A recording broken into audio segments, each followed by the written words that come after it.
their initial committee.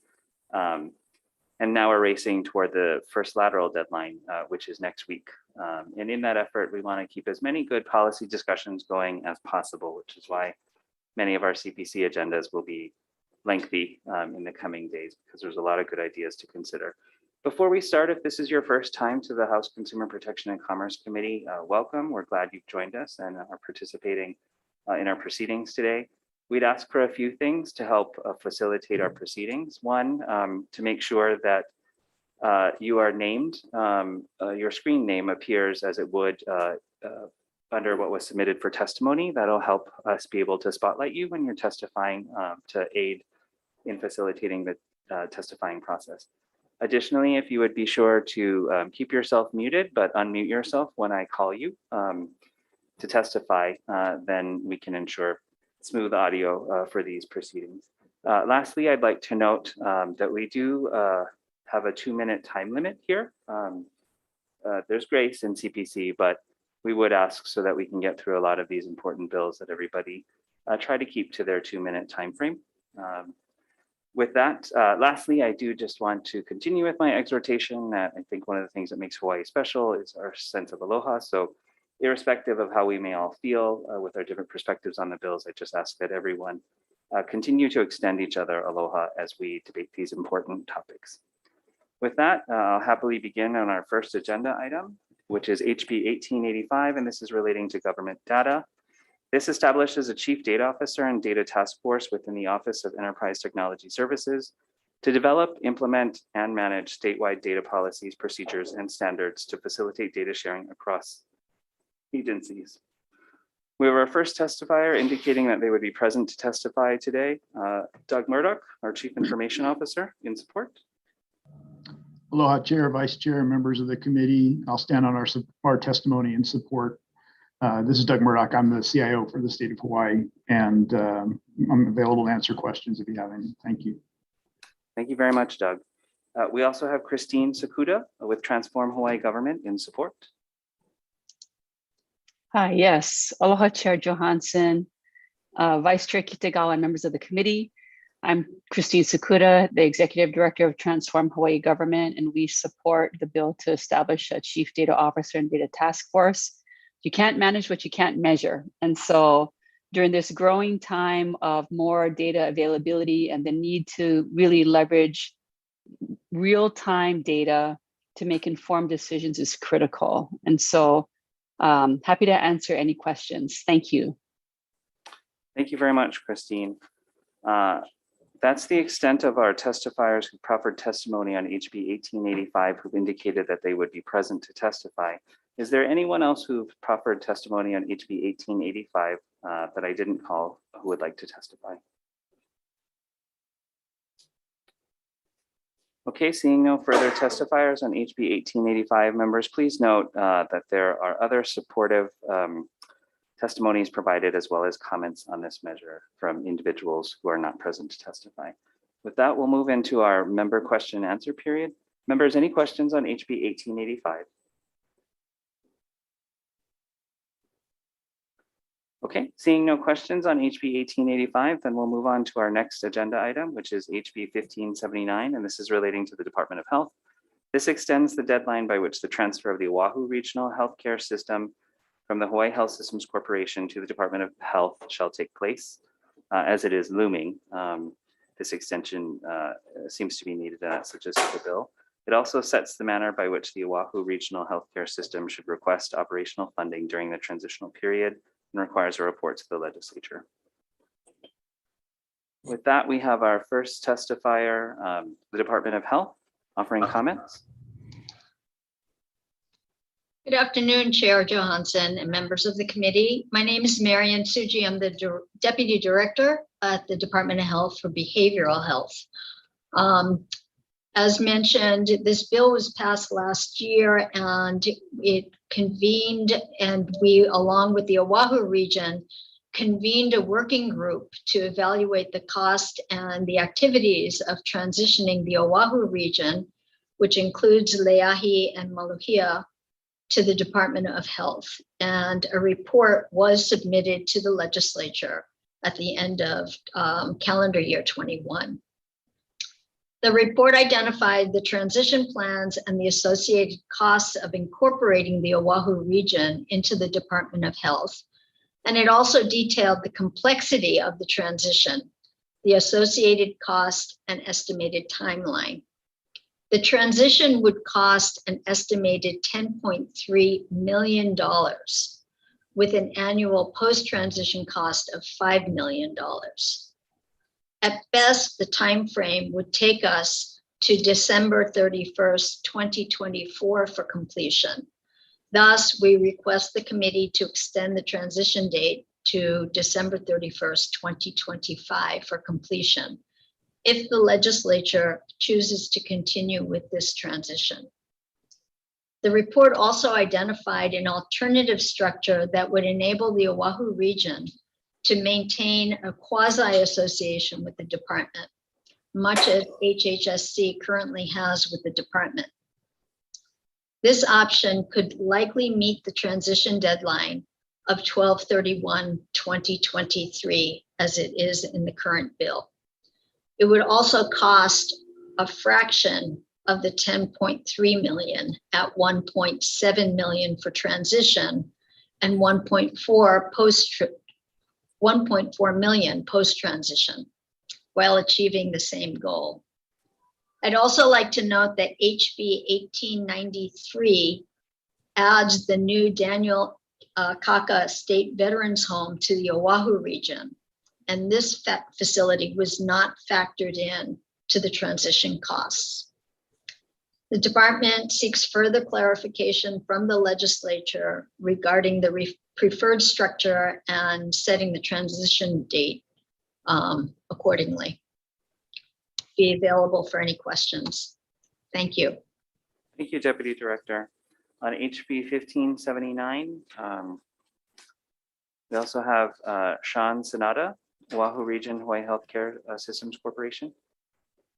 Good afternoon, Chair, Vice Chair, committee members. Thank you for the opportunity to testify. My name is Sean Sanada. I'm the Chief Administrative Officer for the HHSC Oahu region.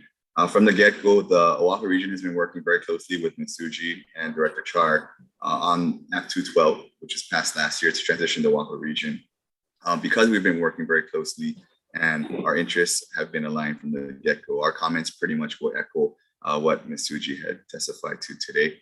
We do believe that an appropriate extension, if we are to proceed with the transition as currently iterated in Act 212, it would reasonably take us until December of 2025 to have an effective transition.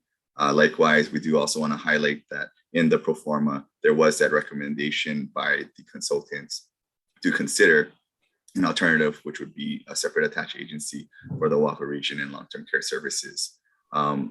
We're not taking a specific position as to it. We would actually ask the legislature for guidance on having reviewed these reports, what you believe would be in the best interest of our community. We have done the legwork to get the information out there to you, and we've reported on it. And we would like to do, what we all think would be best for our community in terms of long-term care, mental health treatment, as well as the new Kaka Veterans Home. Thanks for the opportunity to testify, and I will be available for any questions. Thank you very much, Sean. We also have Calvert Young from the University of Hawaii in support. Thank you, Chair. We can stand on our testimony in support. Thank you. Okay, thank you. That's the extent of testifiers indicating they would be present. Members, please note that there are comments and supportive testimony also proffered on HB 1579. Is there anyone else who has submitted testimony in HB 1579 who I haven't called that would like to testify right now? Okay, seeing no further testifiers. Members, any questions on HB 1579? Mr. Chairman. Representative Har. Thank you, Mr. Chairman. Calvert Young, Mr. Young, Chief Financial Officer, University of Hawaii System. Hello, Representative. Good afternoon, Mr. Young. Thank you for being here today. Can you please clarify your testimony? If you could, I read your written testimony, but I don't know why I wasn't aware that UH was the recorded landowner of the parcel under which Leahi Hospital is located.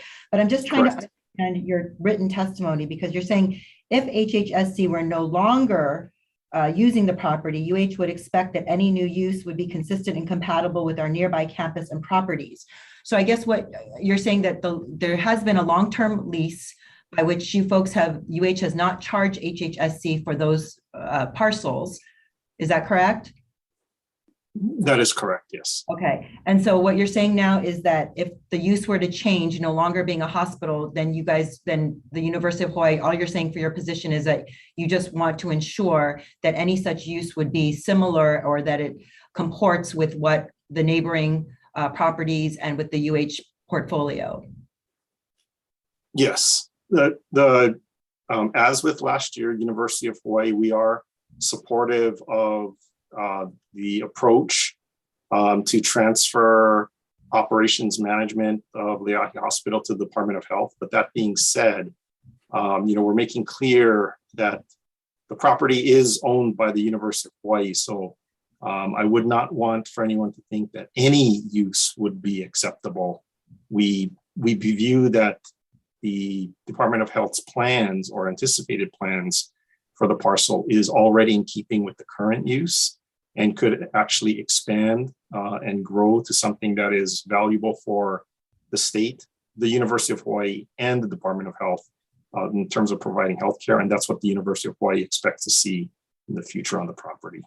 Do you folks have a long-term lease with HHSC for this parcel?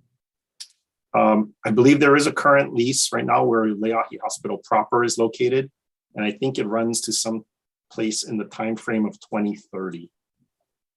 Okay, so there is a ground lease in place till 2030, and then at that time, I mean, and again, without having seen the ground lease, I mean, do you guys have terms in that ground lease with respect to use of the property if it's no longer being utilized as a hospital? Or it's only, the lease is actually with HHSC. So it intends that it's HHSC as the lessee operating on the property, conceptualized as a hospital there. But again, as we stated in our testimony, we are agreeable and supportive of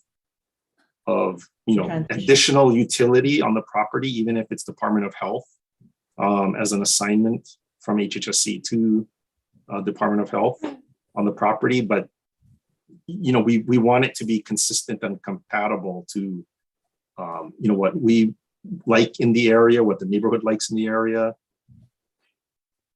as the landowner. That's all. I see. Okay, I understand. Okay, great. Thank you, Mr. Young. Thank you, Representative. Do you have any other Mr. questions, Chairman. Representative? Okay.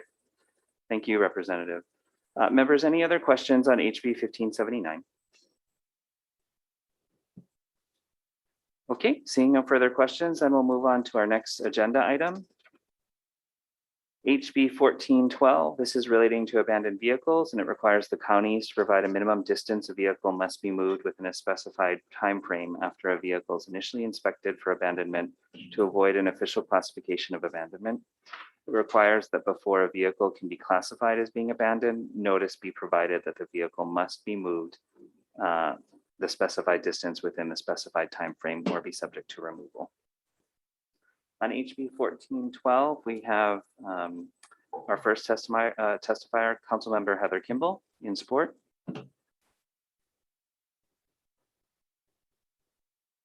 She's not present, but she offered supportive testimony. We also have Councilmember Mason Chalk in support.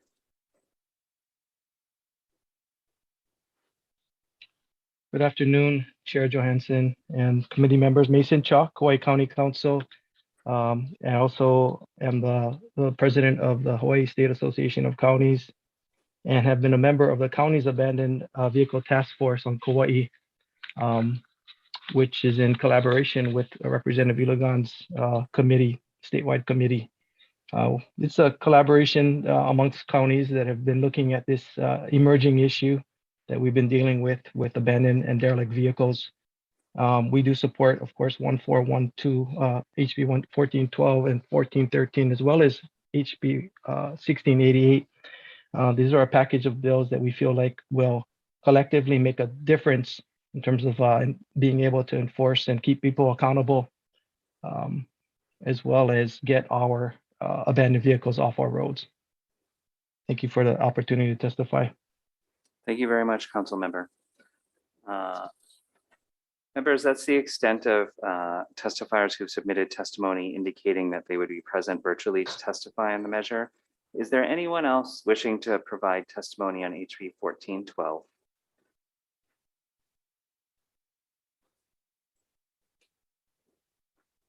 Okay, seeing no further testifiers on HB 1412, members, please note that there is numerous supportive testimony provided for this measure in written form.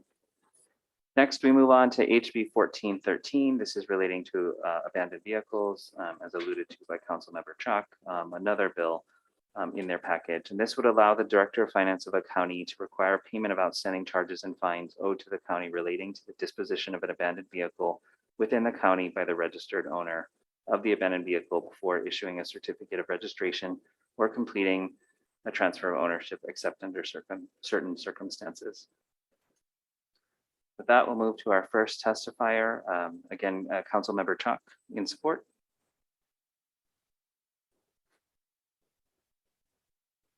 Thank you, Mr. Chairman. My testimony stands in support of the package of bills, including HB 1413. Thank you.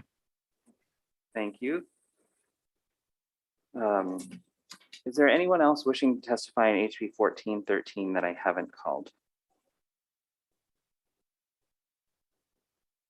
Okay, seeing no further testifiers, again, members, please note the many supportive testimonies proffered on HB 1413 as well. Members, any questions on HB 1413?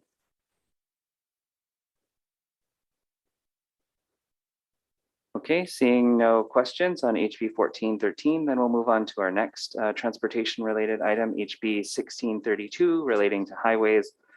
This sets a weight limitation for tour operators and rental vehicles on Hana and Haleakala highways.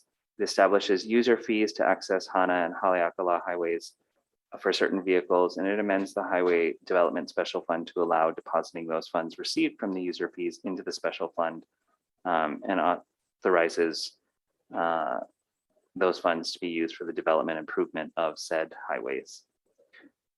On HB 1632, we have our first testifier, the Department of the Attorney General, Andrew Salinger, offering comments. Thank you. Good afternoon, Chair Johansson and members of the committee. Andrew Salinger, Deputy Attorney General for the Department of the Attorney General. We provided comments on this bill. In brief, our comments are directed at the collection of the user fee.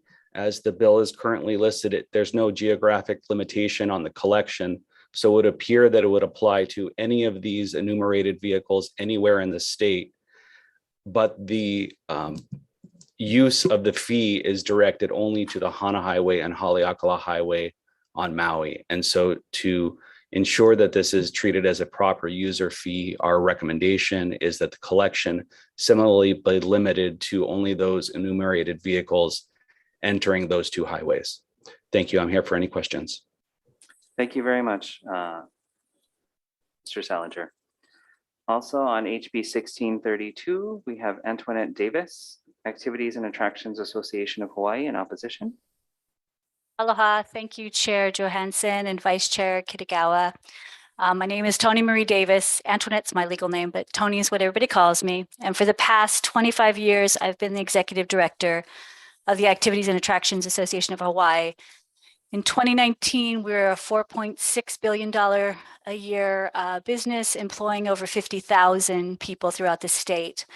This specific issue, this bill is very misguided. I have a 2-page testimony, which I am not going to read.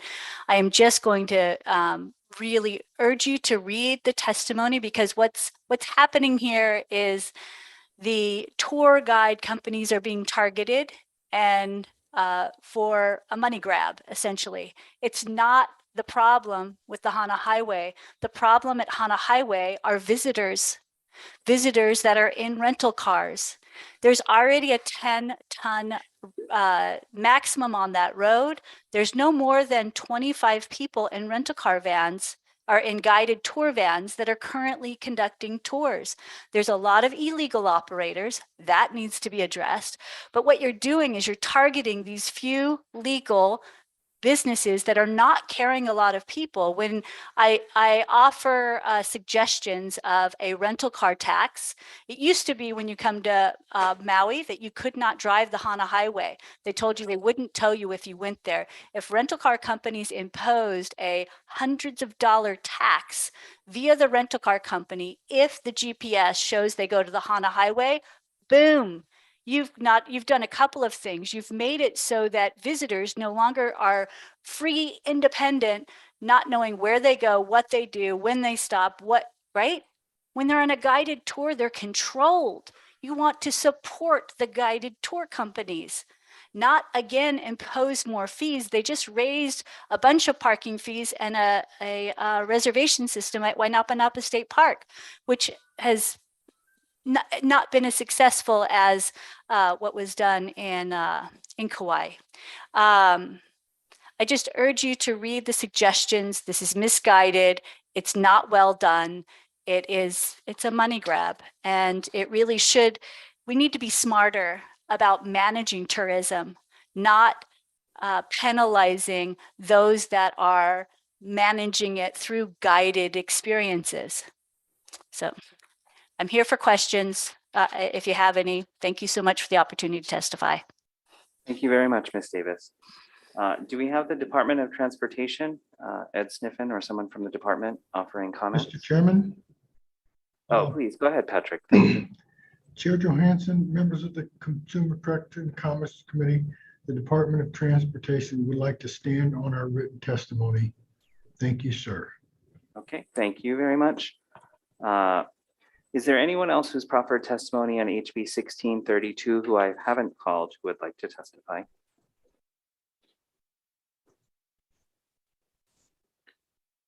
Okay, seeing no further testifiers on HB 1632, members, please note both supportive and opposition testimony in addition to what was presented today orally in our hearing. With that, we'll move on to questions. Members, any questions on HB 1632? Representative Onishi. Yes, for the AG's office. So is your interpretation that this bill does not specify only vehicles traveling along those two, Totahana Highway and Haleakala Highway? Yes, Representative, looking under 264-B, the proposed section A, it says the Department of Transportation shall collect user fees from the following groups at the following rates. And it identifies four different groups of tour or rental vehicles. But within that section, there's no limitation to the Hana Highway or Haleakala Highway. Right, so all of those vehicles in the state of Hawaii would be charged the fees? That was the concern that led to the testimony. And thank you very much. And Chair, if I might ask. Please, go ahead, Representative. DOT, do you have the same interpretation on the bill? Sir, I will have to yield to Ross Hironaka. Ross, could you weigh in on this? Yes, Ross Hironaka, sitting in for the design branch head. We did not look at that section. I'm sorry, but not familiar with that part of the bill. Okay, so would you be in support of the bill if it requires all of these types of vehicles in the state to pay this fee? Well, sir, we had issues with a couple of other parts of the bill. I don't believe that I can answer your question. Okay. I apologize. Thank you, Representative. Members, any additional questions on HB 1632?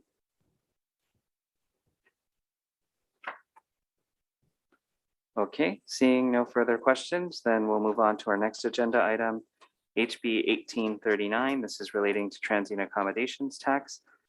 This is a novel bill which would make camper vans a type of transient accommodation, the rental of which is subject to TAT. We have our first testifier in HB 1839, Department of Taxation, offering comments. Yes, Chair. This is Jonathan White on behalf of the Director of Tax. The department will stand on its written testimony providing comments on the bill. Thank you. Thank you. We also have Tom Yamachika offering comments with the Tax Foundation of Hawaii.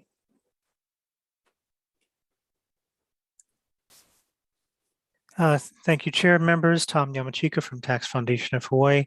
We'll stand on the written comments and we'll be able to answer, we'll be available for answering any questions. Okay, thank you.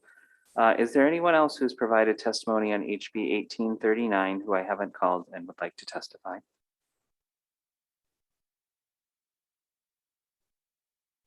Okay, seeing no further present testifiers, members, please note that there are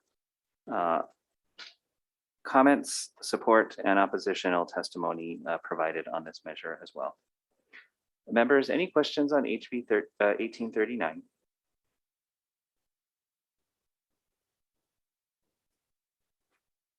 Okay, seeing no questions on HB 1839, then we will move on to HB 1782. This is relating to broadband service infrastructure, and it would allow an electric utility to own, operate, lease, plan, construct, install, maintain, and replace broadband facilities, including middle mile infrastructure to help facilitate the development of an investment in broadband facilities and services to rural, unserved, underserved, and urban communities throughout the state. On HB 1782, we have our first testifier, David Parsons from the Public Utilities Commission, offering comments.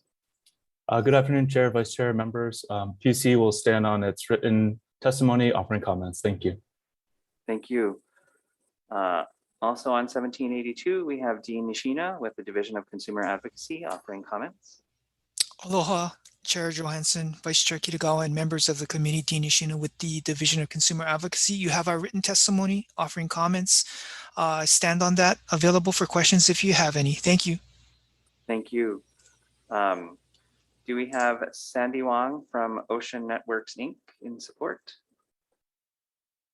Maybe not. Yeah. Okay. She is not present. Rebecca Lieberman, Charter Communications in opposition. Good afternoon, Chair, Vice Chair, and members of the committee. My name is Rebecca Lieberman, Government Affairs Director for Charter Communications. I stand on my written testimony opposing HB 1782 HD1 and am available for questions. Mahalo. Thank you. We also have Christian Whitney from Hawaiian Electric in support. Good afternoon, Chair Johansson, members of the committee. My name is Christian Whitney. I'm here on behalf of Hawaiian Electric, and I'd like to offer brief comments if I may. Please. The state's regulated electric utilities are well positioned to help bridge the digital divide by leveraging our own telecommunications infrastructure in order to provide middle mile broadband services to others. This would enable ISPs to reach underserved communities that are otherwise cost prohibitive to reach. This concept marries HECO's need with the state's need to expand broadband. I would like to offer one particular example that I cite in my testimony that describes how the community would benefit from a partnership between an electric utility and an ISP. And the example I give is based on substations. I know all of you know and have seen drive by substations all the time. HECO has substations in every community on all 5 islands that we serve. Kauai certainly has similar substations on Kauai. And the example I give today is where HECO already has a plan in place to expand new fiber to a substation. We're doing that for various reasons. One could be for a grid modernization effort. It could be because there's a distributed energy resource in that area. It could be a resiliency or security reason why we might be trying to connect fiber to that substation. Other than the incremental construction to help the ISP connect, HECO is not performing any work outside of its normal scope to connect the fiber to the substation. Instead, what happens is HECO would have available strands inside that fiber to lease to others, and the revenue we would collect from the lease of those fiber strands would be passed down to our ratepayers. On the other side is the ISP. The ISP may also need to provide broadband to this same area where we're trying to connect for the substation. Partnering with HECO would reduce their operational costs because they no longer have to string fiber the entire route to that community. They'd be able to use our middle mile fiber all the way to the substation And then they would only have to string or add fiber from the substation to the end user, whether that's a home or a commercial property. Those savings would be passed down to their consumers. If it's not cost effective for the ISP, or if there's no mutual benefit to Hawaiian Electric, then there is no need to partner. But if it is cost effective and we are already putting in telecom to that area, then the opportunity is there, and that's what we believe this bill provides. A community benefit through a partnership with an electric utility is not a new concept. It's already been passed in 5 other states. There's been legislation passed in 5 other states. And NARUC, who is the National Association of Regulatory Utility Commissioners, they've also set similar policy related to electric utilities participating in broadband. Christian, if you can start to summarize that. Yeah, I am done. I just wanted to let you Sorry know about that the citations are provided in my testimony if you need that. Thank you for the opportunity. I'm available for questions. Thank you. Sorry, I didn't mean to interrupt you there. No, you're fine. Thank you.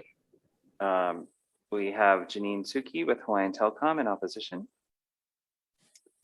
Hi, Chair, Vice Chair, and members of the committee. Janine Suki with Hawaiian Telecom. We stand on our testimony on this bill and are available for any questions. Thank you. Thank you. Members, that's the extent of individuals who have indicated that they would be present virtually to testify. We also have testimony in support and opposition on this measure from non-oral testifiers. Is there anyone else who has proffered testimony on HB 1782 who I did not call who would like to testify?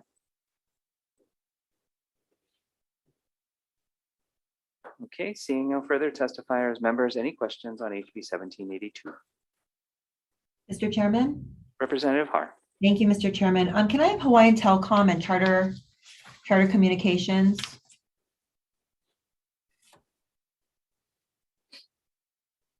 Good afternoon, Ms. Suki. Good afternoon, Rebecca. Thank you guys for being here and for your testimony. I'm going through your written testimony, and I'm just, first of all, Ms. Suki, I want to get to your testimony. You know, you said that Hawaiian Electric can already build and lease broadband facilities to other companies as evidenced by docket number 2021-0186. Can you elaborate on that?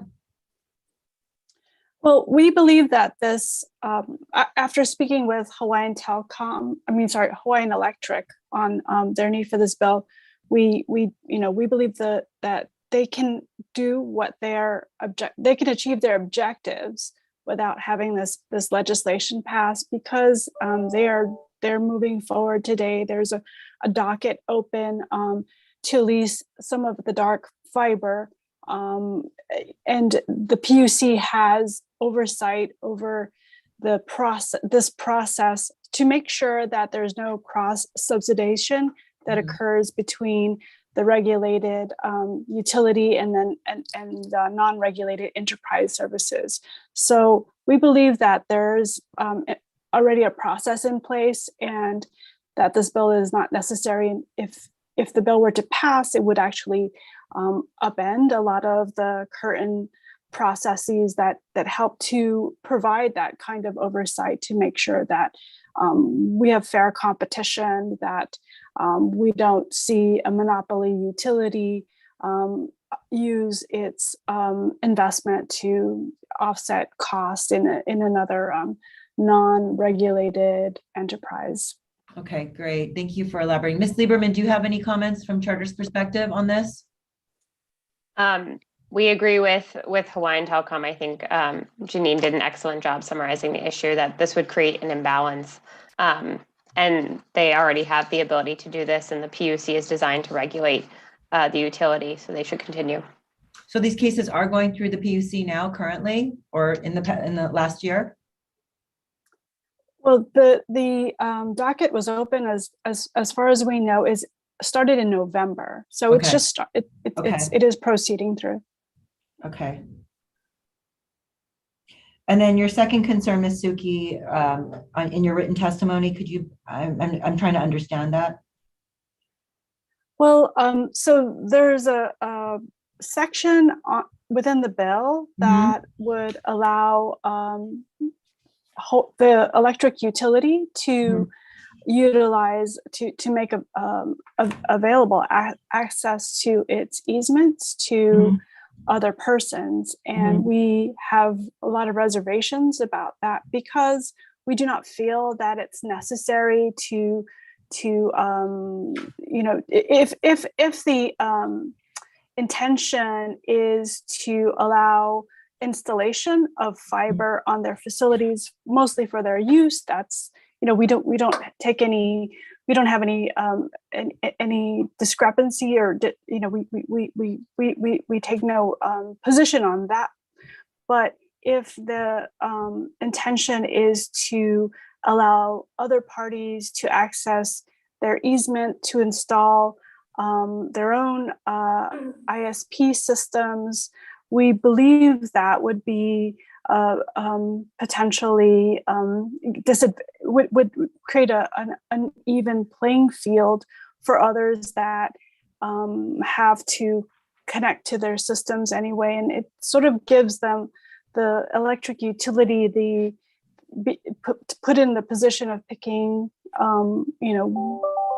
potential winners and losers of who is able to connect through their systems. Okay, I got it. Thank you, Ms. Suki. Thank you, Ms. Lieberman.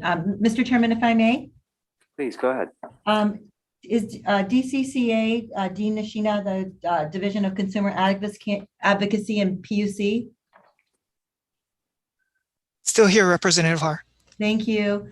So the question is, based on the concerns from the private providers, I'm just trying to understand, is this, the concern right now is that we have a monopoly. We all know we have a monopoly electric utility.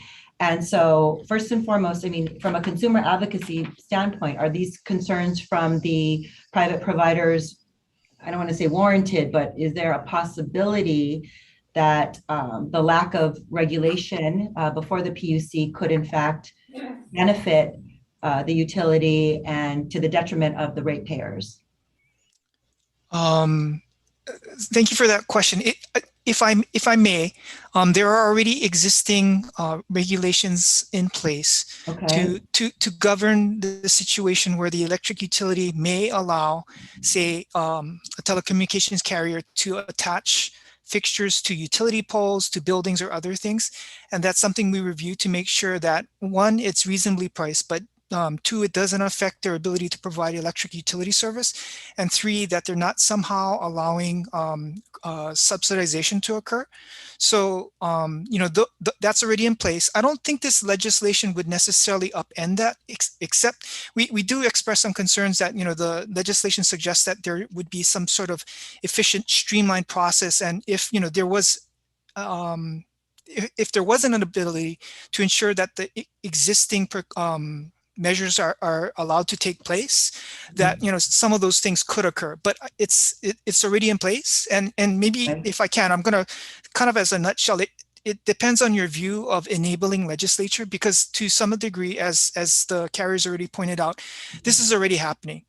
So it's not as if this statute would be required to allow it to happen. I think it's just trying to help facilitate smoothing the process and maybe encouraging a streamlined process, if that's helpful. Thank you for the clarification, Mr. Nishina. Okay, thank you, Mr. Chairman. Thank you, Representative. Members, any additional questions on HB 1782?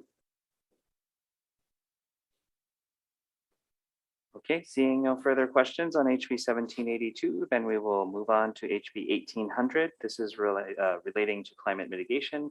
This establishes a goal for the statewide greenhouse gas emissions limit to be at least 70% below 2005 levels by 2030. It requires the Hawaii State Energy Office to conduct a study to determine Hawaii's pathway to decarbonization and identifies challenges, opportunities, and actions that will be needed to achieve these goals. For HB 1800, we have our first testifier, Kirsten Baumgart-Turner, Hawaii State Energy Office, in support. Aloha, Chair Johansson and Vice Chair Kitagawa and members of the committee. The Hawaii State Energy Office supports HB 1800 HD1. The bill to have the Energy Office analyze pathways and develop recommendations for achieving the state's economy-wide decarbonization goals, including the proposed 2030 limit and the zero emissions clean economy target set forth in HRS 225P, is supportive of our, not only the statewide goals, but the mission of the State Energy Office. Setting an achievable goal and identifying the means to reach it with the decarbonization plan, as proposed in Part 3 of the bill, would build on the success of Act 234 of 2007 and provide a near-term marker for achieving the zero emissions clean economy target. So HCO supports this bill and hopes that it will pass, provided, of course, that it doesn't replace or adversely impact the priorities indicated in the executive supplemental budget. We appreciate the opportunity to testify. Thank you I very stand by much. for questions. Thank you. We also have David Parsons from the PUC with comments. Good afternoon, Chair, Vice Chair, and members. PUC submitted written testimony offering comments and available for any questions. Thank you. Okay, thank you. We also have Mark Asano with Hawaiian Electric offering comments. Good afternoon, Chair, Vice Chair, and members of the committee. We support this bill. As you know, we've made a ambitious goal of achieving 70% reduction by 2030. However, we do have some concerns about setting an interim target at this point of 70%. We note that even at the national level, a 2030 goal is around 50 to 52%. But from our analysis, even that would be challenging to meet in Hawaii, and more analysis is probably needed, much like what's indicated in Section 4. Particularly the transportation sector will be very challenging to decarbonize quickly within the next 8 years. And a lot of that has to do with, the lifetime of vehicles and stock turnover of those vehicles. And so that's why we support pathways analysis to be completed first. And I'll be here for any questions. Thank you. Thank you. We also have the Department of Health in support.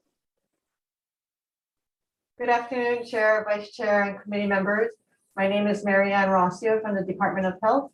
The department stands on its written testimony in support, and we're here if you have any questions. Thank you. Thank you.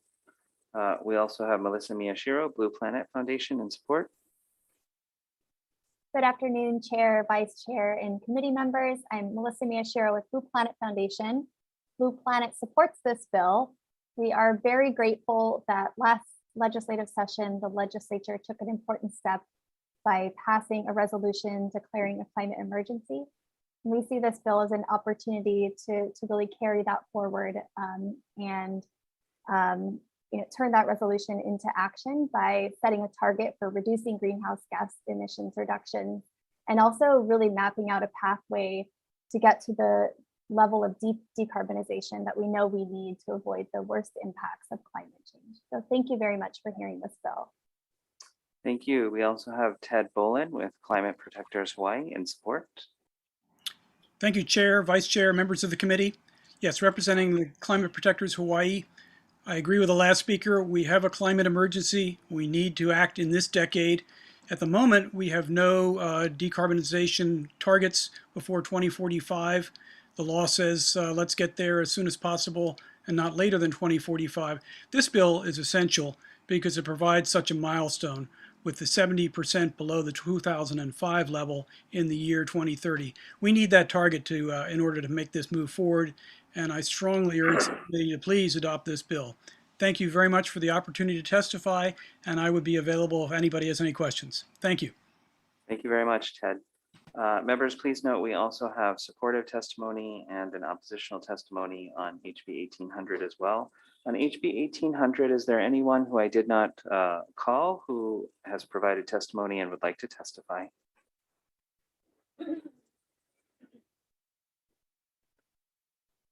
Okay, seeing no further testifiers on HB 1800, members, any questions? Sure. Representative Onishi. Yeah, for the Hawaii State Energy Office, I forgot who was the person. Kirsten Baumgart Turner. Yeah, hi. Hi. Thank you for being here. I have a question. How was the year 20? I'm not familiar with, you know, what the goals are or this particular issue, the real details. How was the year 2005 selected or determined? I believe that is the year that we have been doing benchmarking in the State Energy Office, but also that was the year of the benchmarking with the greenhouse gas emissions update. But I think I should direct that to the Department of Health to answer more thoroughly. And that's also the Paris climate. I'm sorry, it's also was set in the Paris Climate Agreement. Is the Department of Health here? Hi, this is Marianne Rossio from the Department of Health. That is correct. The 2005 is from the Paris Climate Agreement, and that's used for the benchmark. That is correct. Okay, so in paragraph B on page 4, it says the director shall submit a report to the legislature by December 31st, 2023, indicating a measurement of the 2005 greenhouse gas emissions in the state, including emissions from airplanes. So do you guys have any data in regards to what that is? Or how do you set a 75% goal of what you don't know? Or 70% rather?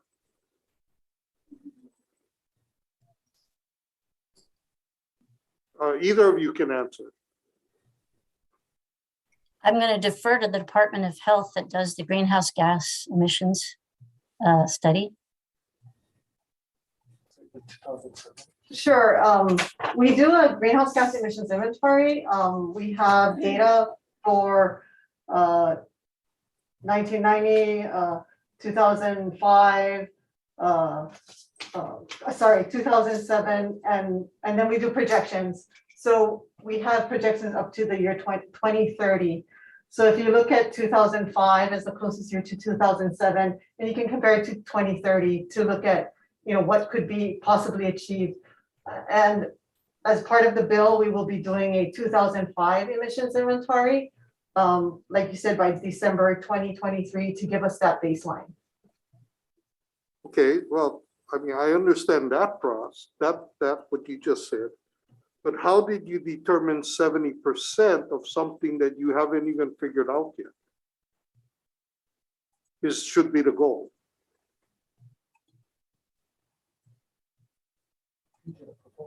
Yeah, we actually, the Department of Health did not come up with that 70%. I'm not sure, you know, if it was from the State Energy Office. So we did not propose that, that number, the specific number. But the HSEO study that's going to be done should be able to provide, you know, what the challenges are, what the focus area should be, and if that there needs to be any adjustments to that target. Okay. So you have any idea who set the 70% goal? It would be the introducer of that bill, I believe. So it's somewhat arbitrary. If I may, I believe the goal is set, and I'm not a Paris Climate Agreement expert, but we do have two of them in our office who are now in Washington, D.C. And so I can't defer to them, but I can get back to you who set the goal. But that usually is determined in the negotiations in the climate agreement and also with the U.S. Climate Alliance, which is made up of over 30 states that come to, they work together and analyze to come to what they think are going to be the most achievable goals and also what are the most important goals in order to be able to make advances in our greenhouse gas reduction in order to avoid larger than 1.5 centigrade rise in temperature of global warming in order to avoid some of the most catastrophic warming. So those are set by those different processes, but I'm not sure exactly in this case of this bill. Okay, thank you, Chair. Thank you, Representative. Members, any additional questions? Mr. Chairman, if I may. Oh, Maybe Representative Har will. That's fine. You sure, Sam? You can, why don't, okay, Representative Har first and then Representative Kong. Please proceed, Representative Har. Thank you, Mr. Chairman. Thank you, Representative Kong.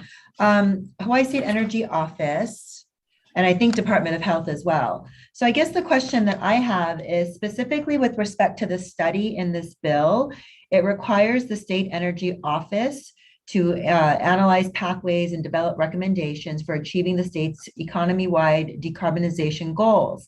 And then they say as part of the analysis of the recommendations, the State Energy Office shall, and then there's a laundry list of things that need to be studied. And I guess the first question I have is Department of Health, do you guys have information on this already?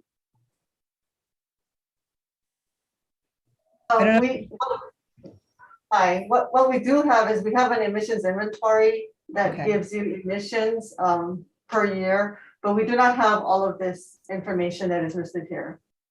So like, for example, in on page 6, line 1 through 3, it says include land uses and transportation planning measures aimed at reducing emissions from the transportation sector. So while you have emissions information, would that fall under this category? Like, so you have actual emissions information regarding the transportation sector? Or is it just a general, all the emissions in the state of Hawaii based on every industry? We do have it broken up into transportation, like ground transportation, aviation. So we do have, categories or subcategories within our emissions inventory, providing emissions for each of those sections. Okay. Getting back to the State Energy Office, here's Kristen. So at this point, is your office able to perform the study? Thank you. We would definitely need funds to perform this study. We have been under-resourced for the last 3 years by 30% of our staff. However, we have been amazing at we have an amazing staff and what they've been doing, so we can put together a plan to be able to do this. And we can certainly, if given the funds, would engage a contractor, and we would also be doing this in collaboration with the other agencies. And so this is something that we do regularly, is collaborating with other agencies, and particularly with the Hawaii Natural Energy Institute. And in the case of the greenhouse gas cost study with UHERO, McKenna Kaufman and others. And so we would be able to definitely execute this, but we need additional funding. Okay, so I don't know if you heard HECO's testimony, but they essentially said that they would suggest that the study be conducted first before the 70% target be set in statute or be set. What is your position with respect to that argument? It really is an argument of the chicken and the egg. And, with regard to our renewable energy by 2045 goal, that was considered a very big, hairy, audacious goal. And look how far we've come. And we believe that you set the target and then you work very hard to meet it, and you adjust policy and you adjust programming and project planning to be able to meet those targets. But if we don't have any targets in place, then what is the incentive to get there? Okay, thank you very much. Thank you, Ms. Baumgartner. Okay, thank you very much, Mr. Chairman. Aloha. Thank you, Representative Har. Members, any additional questions on HB 1800? Oh, I'm so sorry about that. Representative Kong. Oh, thank you, Chair. This is just real quick. Can the Department of Health provide us with that information from those studies back 2007 and so forth, so we can actually compare those numbers? So if they could provide it to either the chair or to this committee, I'd appreciate that. Yes, we can do that. It's also available on our website, so it's publicly available, but we can provide that. Okay, can you, in fact, you just send us what the link would be fine. Thank you. Okay, we will do that. Thank you. Okay, thank you, Chair. Chair? Representative Onishi. Yeah, for the State Energy Office, I have a follow-up question. So on page 4, section 3, paragraph A, it talks about statewide greenhouse emission limit to achieve by 2020 is hereby established that it is equal to or below the level of the statewide greenhouse gas emissions in 1990 as determined by section 3 act or blah, blah, blah, blah, blah. Has that been achieved?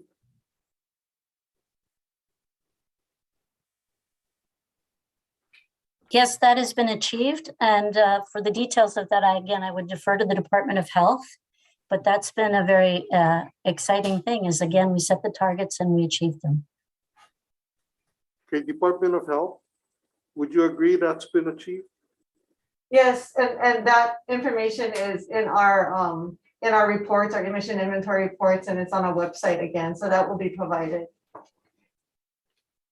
So as a follow-up, if airplane emissions had been included, would it have been achieved?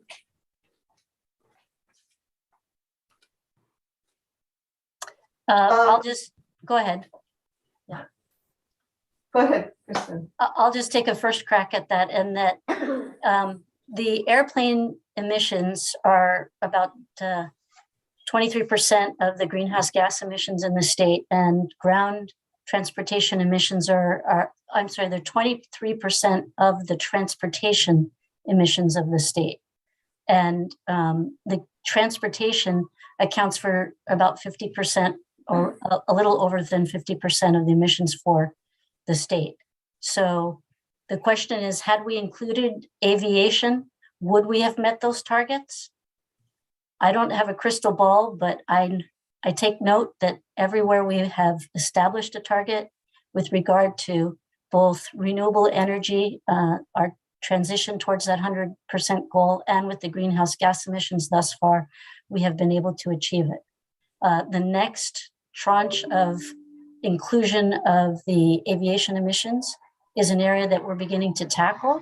And we're doing that in collaboration with the Department of Transportation, with the private industry, and with Department of Health and of course, DBED, because that is an area of great innovation where a lot is happening in the aviation industry. You may have noted that many airlines, United for one, that has a lot of flights here, and also the Air Force and other prominent operators of airlines have been testing for several years now alternative fuels. And also the airplane industry has become much more efficient in their engines and in their operations of their entire airline operations.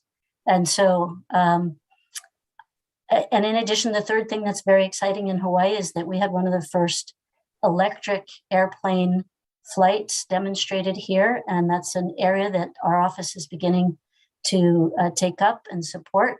And so, Imua, we're moving ahead, we're innovating, and we're advancing on our goals.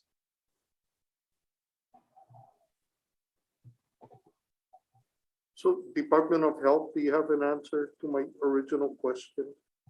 I believe the answer is yes. We'll have to check our data. I don't have it offhand, but you're correct that our 1990 goal specified it did not include the aviation emissions. But we can get that information to you as well. Okay, thank you. Thank you, Chair. Thank you, Representative.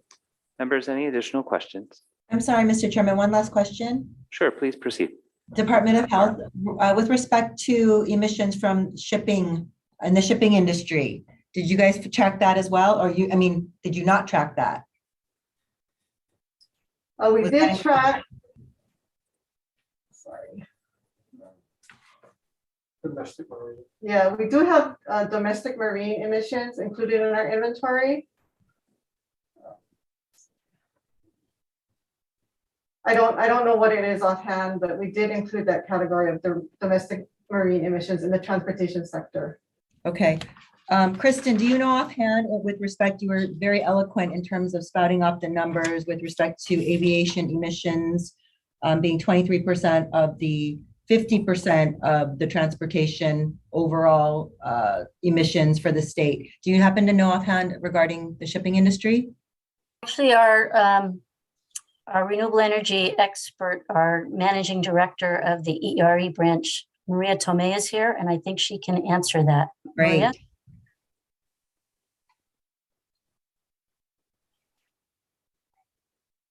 Aloha. I actually would defer to the Department of Health, but it is my understanding that the quantities of the bunker fuel category includes both the shipping and the aviation fuels. Okay. So Oh, it it's is together. included in there. Yeah, they call them all bunker fuels. Yeah. Okay.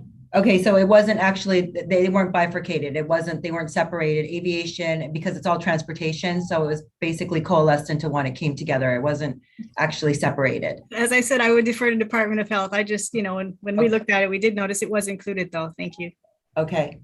Sorry, going back to Department of Health. I'm sorry. So Department of Health. Sure. Within the transportation sector, we do have it separated out into ground transportation, domestic marine, domestic aviation, military aviation, and military non-aviation. So we do have those subsectors within our transportation sector. So a breakdown of that. Okay.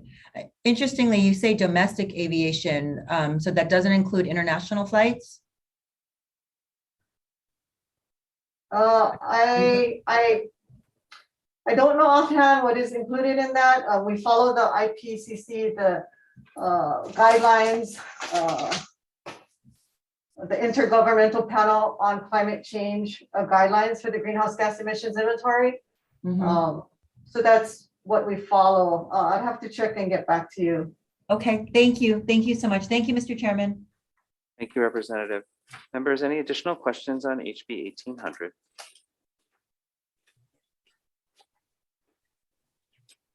Okay, if not, I just have one, and this is for our perennial testifiers. I'm sorry, Kirsten, every time you turn your camera off and you've got to turn it back on. So either for the Department of Health or the Hawaii State Energy Office.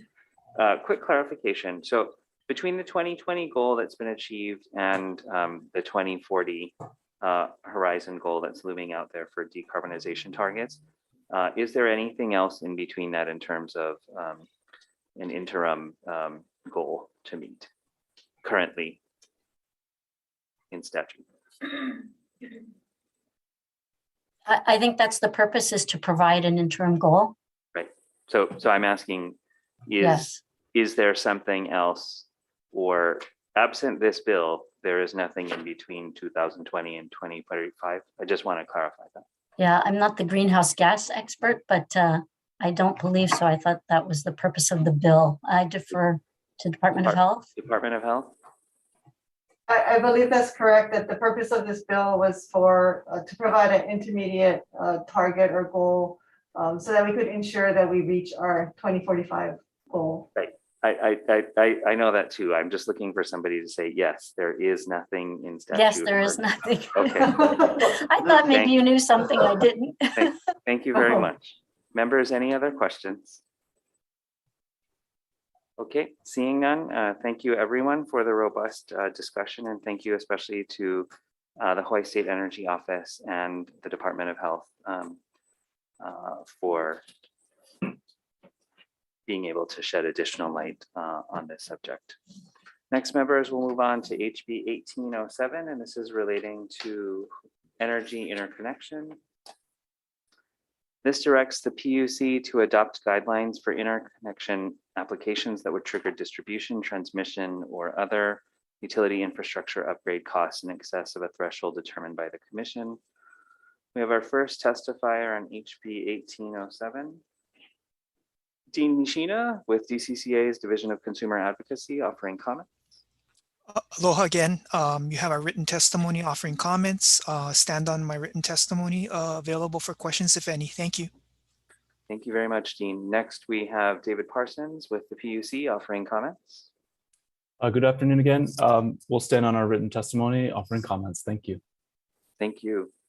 Again, we also have Kirsten Baumgard-Turner with the Hawaii State Energy Office offering comments.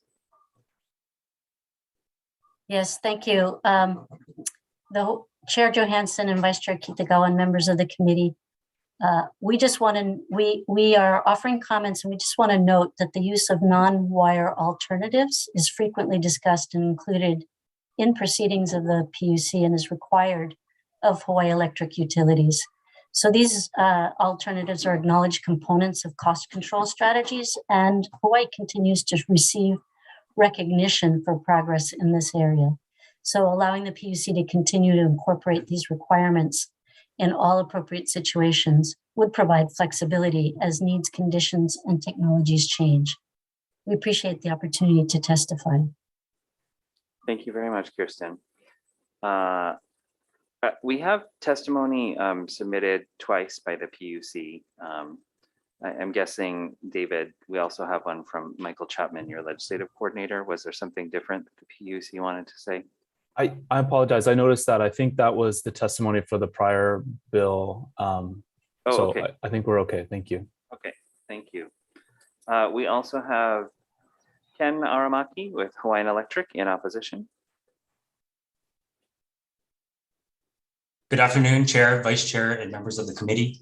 Ken Aramaki with Hawaiian Electric, which is in opposition of this bill.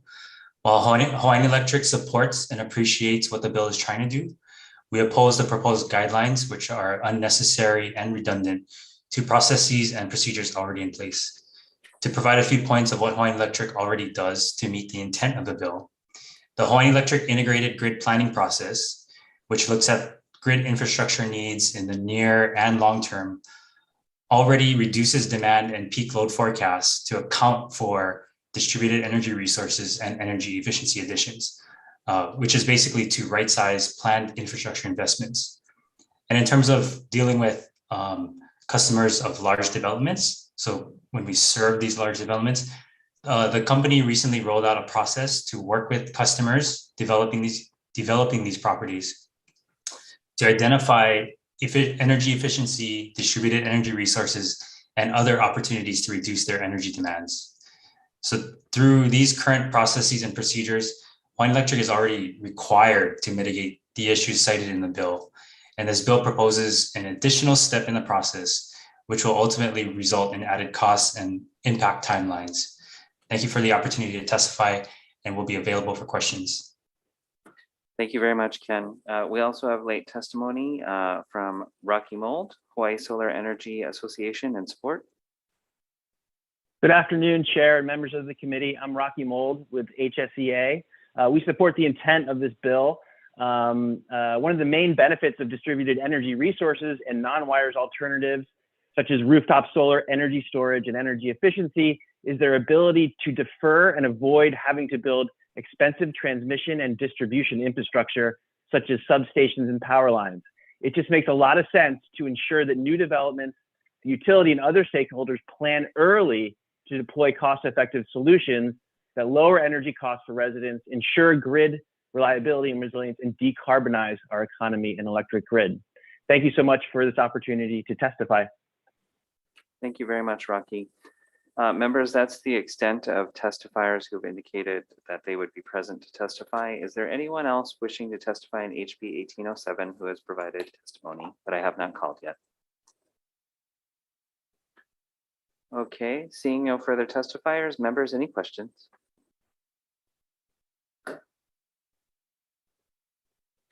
Okay, seeing no questions, then we will move on to our next agenda item, HB 1705.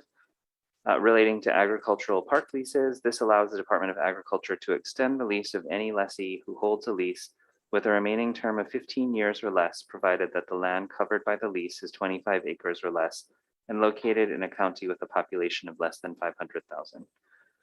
We have our first testifier in HB 1705, the Department of Agriculture, in opposition. Aloha Chair, Vice Chair, members of the committee, Phyllis Shimabukuro Geyser, Chairperson. We stand on our written testimony, and I have staff here to answer any questions. Thank you. Thank you, Chair. We also have Brian Miyamoto with the Hawaii Farm Bureau in support. Good afternoon, Chair Johansson, Vice Chair Kitagawa, members of the committee. I'm Brian Miyamoto here on behalf of the Hawaii Farm Bureau. You have our written testimony, and we'll stand on written testimony. We just want to note that we absolutely support new farmers, and we encourage new farmers. We're involved in many programs and policies to encourage new farmers to replace our aging farming workforce. However, we need to ensure that our current farmers can continue. And we're very pleased that some of the farmers that are testifying on behalf of this measure actually have transition plans, and they have their children wanting to take over. But again, without the assurance of a long-term lease, they're not going to invest in their infrastructure. And we're concerned that we're going to lose these farmers and these successful farms because they've been in business for so many years. So we do stand in strong support. We did read the department's testimony, but we want to see a mechanism that can allow our farmers to continue to farm and allow the legacy farms to continue to farm. So thank you for this opportunity to testify. Thank you very much, Brian. I believe we've already called on the Department of Ag. Is there anyone else wishing to testify in HB 1705 who provided testimony that I haven't called yet? Okay, seeing no further testifiers, members, please note opposition and supportive comments provided on HB 1705. Members, any questions? Sure. Representative Onishi, followed by Representative Tarnas. Okay, Department of Ag.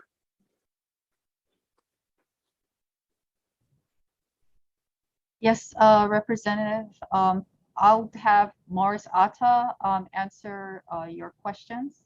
Morris. Okay. Thank you, Chair. My question is, in this bill, your interpretation is that the extension of leases would be automatic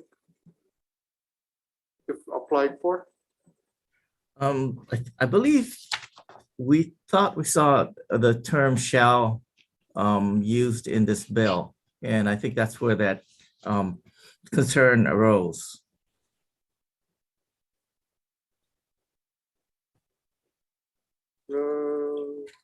I will just clarify for the sake of debate on page 3, lines 14, it says the department may extend. I don't know that I see a shall. Yeah, it says may, right?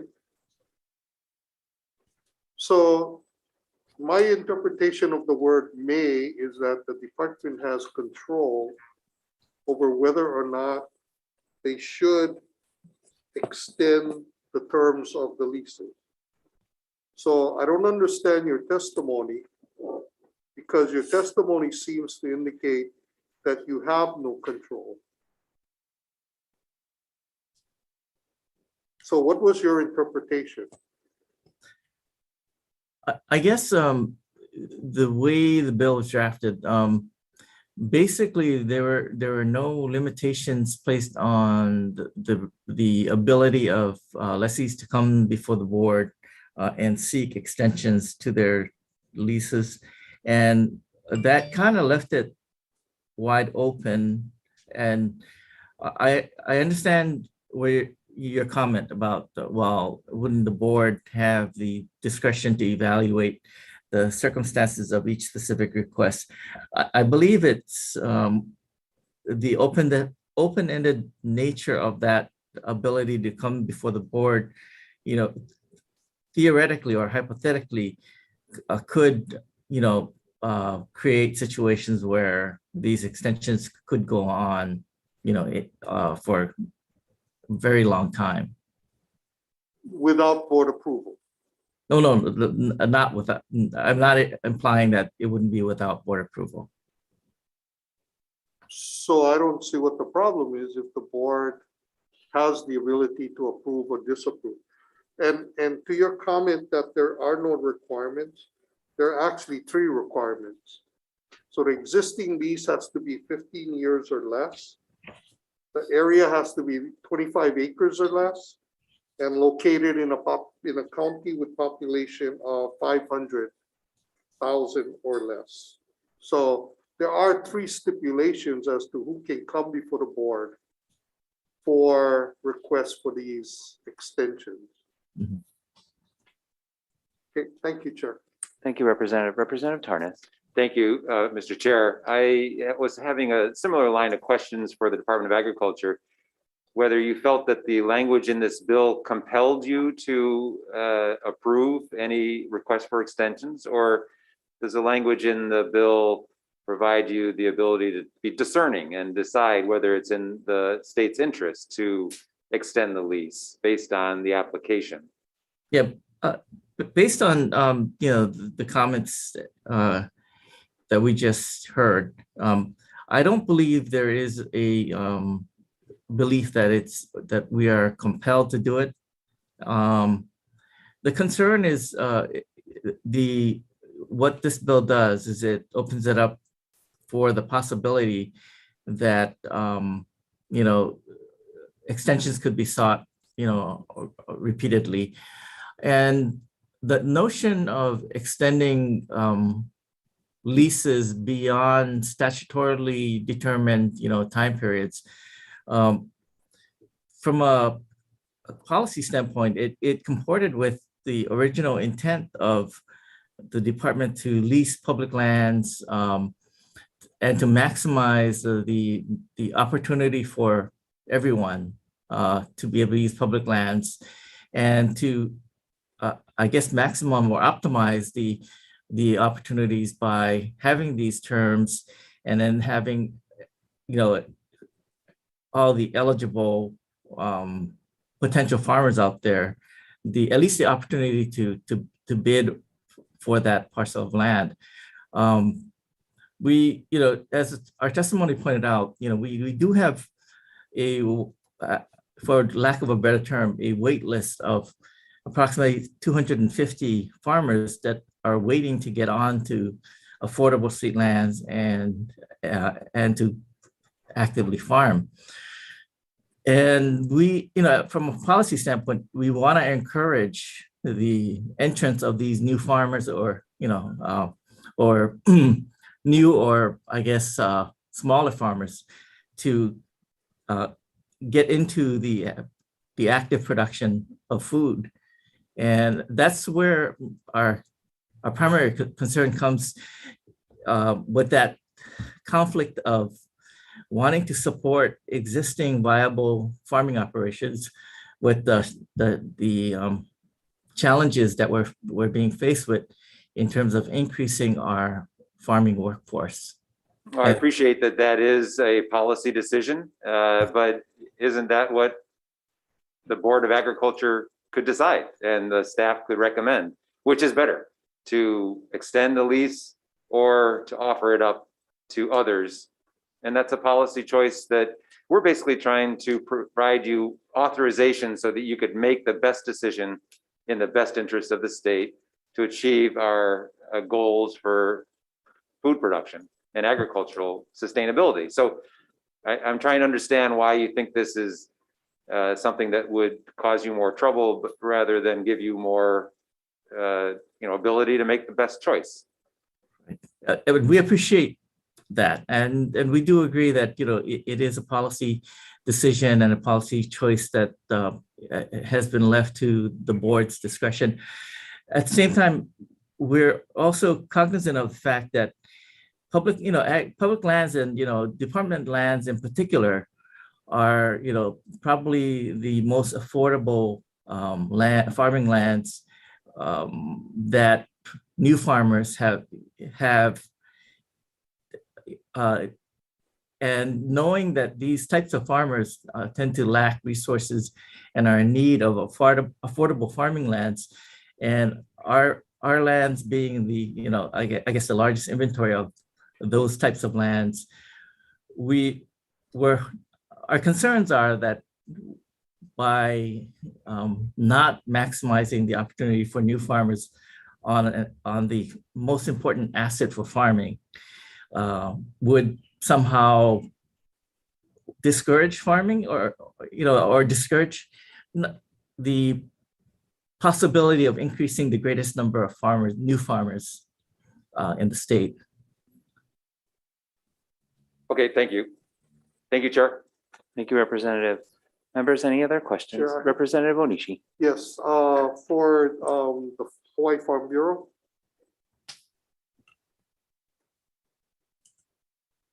Hey, Brian, you just heard the replies of Department of Ag. In your experience, is this a change in policy?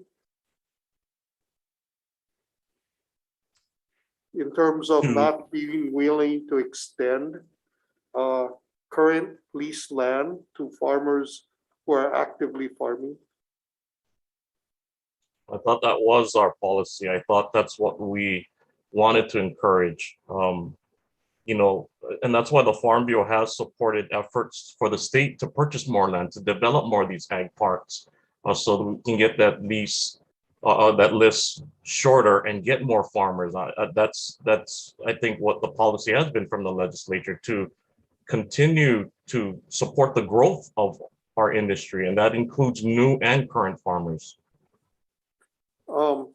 So in your experience, and you've been with the Farm Bureau for quite a while, are all of the lands under the management of the Department of Agriculture under current cultivation or active ag production? I think the department's probably better suited to answer. They have their inventory and their data, but well, I I'm believe that asking there your are times opinion when there is leases that or parcels that are currently vacant. Okay. If I may, Chair, please go ahead, Department of Ag, Representative. could you answer that question? Are all of the lands under your control in active agricultural production? The answer to that would be no. We do have vacant lands, and for various reasons, but for the most part, like a significant majority or portion of our lands. I could have staff answer with specific, statistics, but for the most part, the lands that are not leased or in active cultivation tend to have issues or problems with them. I can think of an example in Waimanalo where the lot that we received from DLNR is basically heavily forested over and includes ravines and not topographically challenging for farming activity. We have situations like that. We also have parcels that include geographic features that present hazards and for those reasons may not be usable. But for the most part, I think the vast majority of the lands that we do have that are suitable for farming are leased out. If you want specific so let me details. ask you this question. Do you have any currently leased lands that are not in production, that lease for agricultural production, that are not in production? And do you have a stipulation in your leases that they have to be in agricultural production? Well, as part of our property management process, and in terms of what's in our leases, the lands have to be used for the agricultural purposes that they're leased, and to try to ensure that that is happening and agricultural activity is occurring. We do have inspections on a recurring basis that do occur. We are limited in that our staffing resources are extremely limited in terms of covering the entire state. But we do have a program of conducting regular inspections.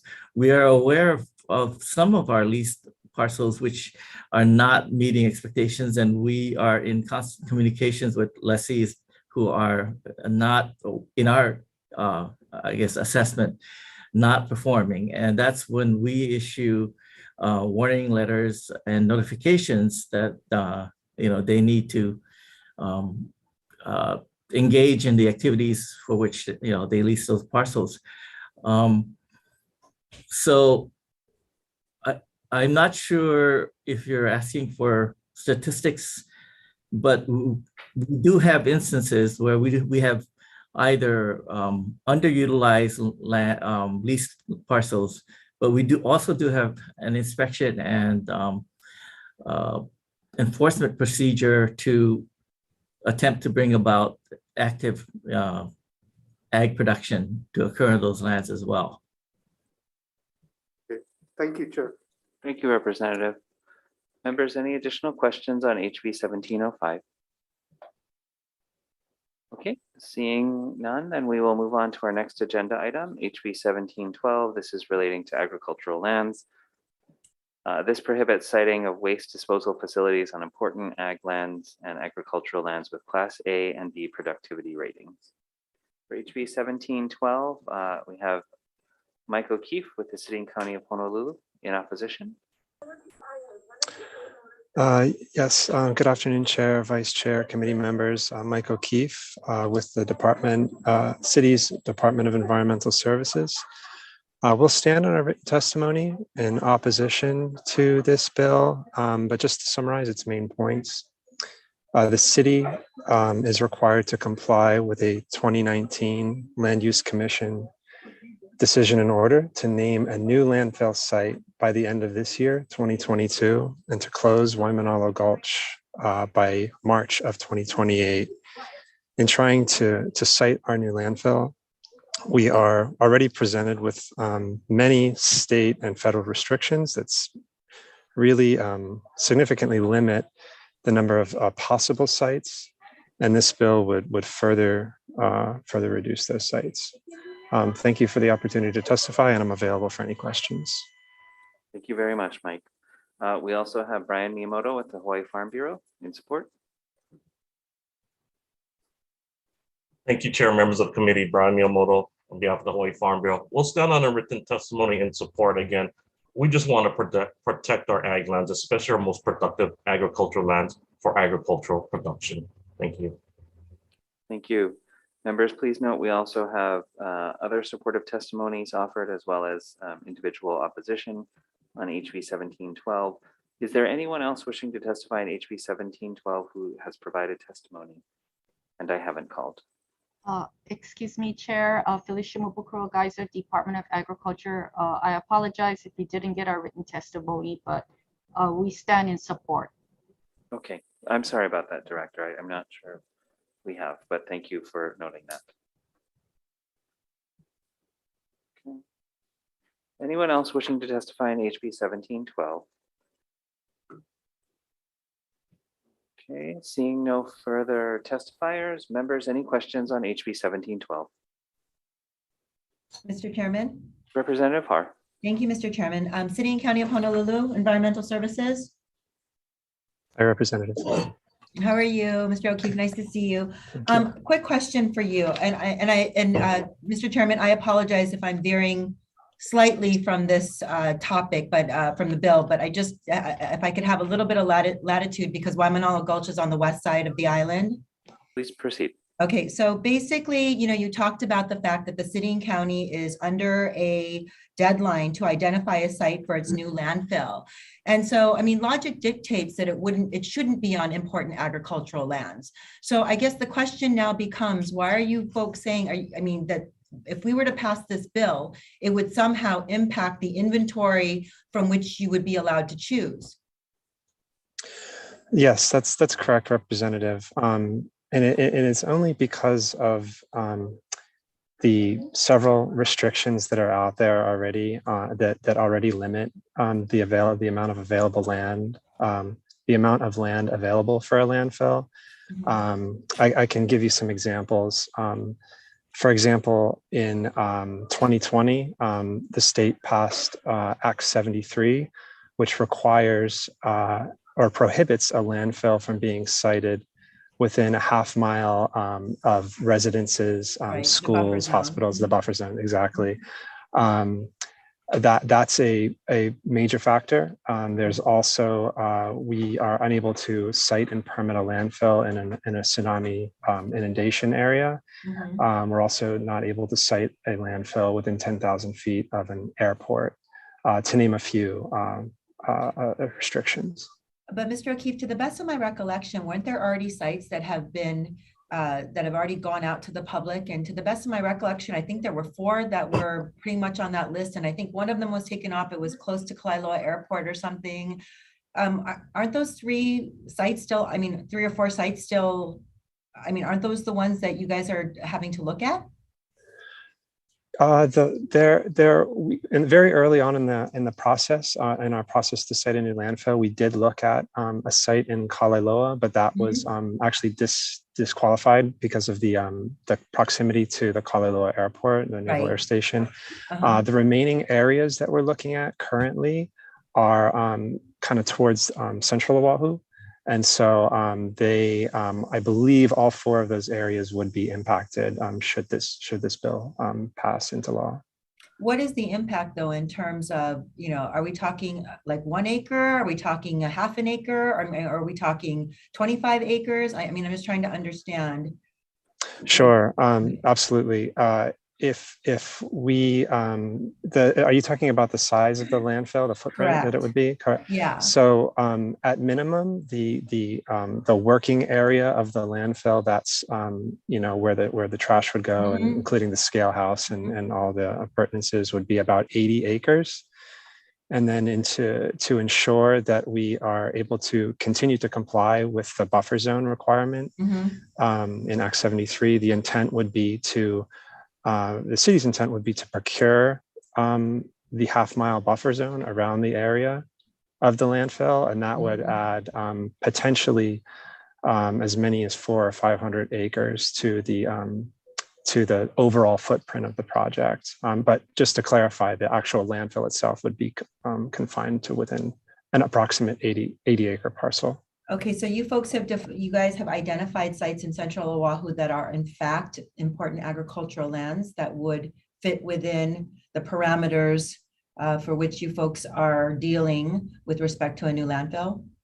Yeah, we've identified areas, not specific sites. We're starting to hone in on sites within those areas, but they are in important agricultural land areas.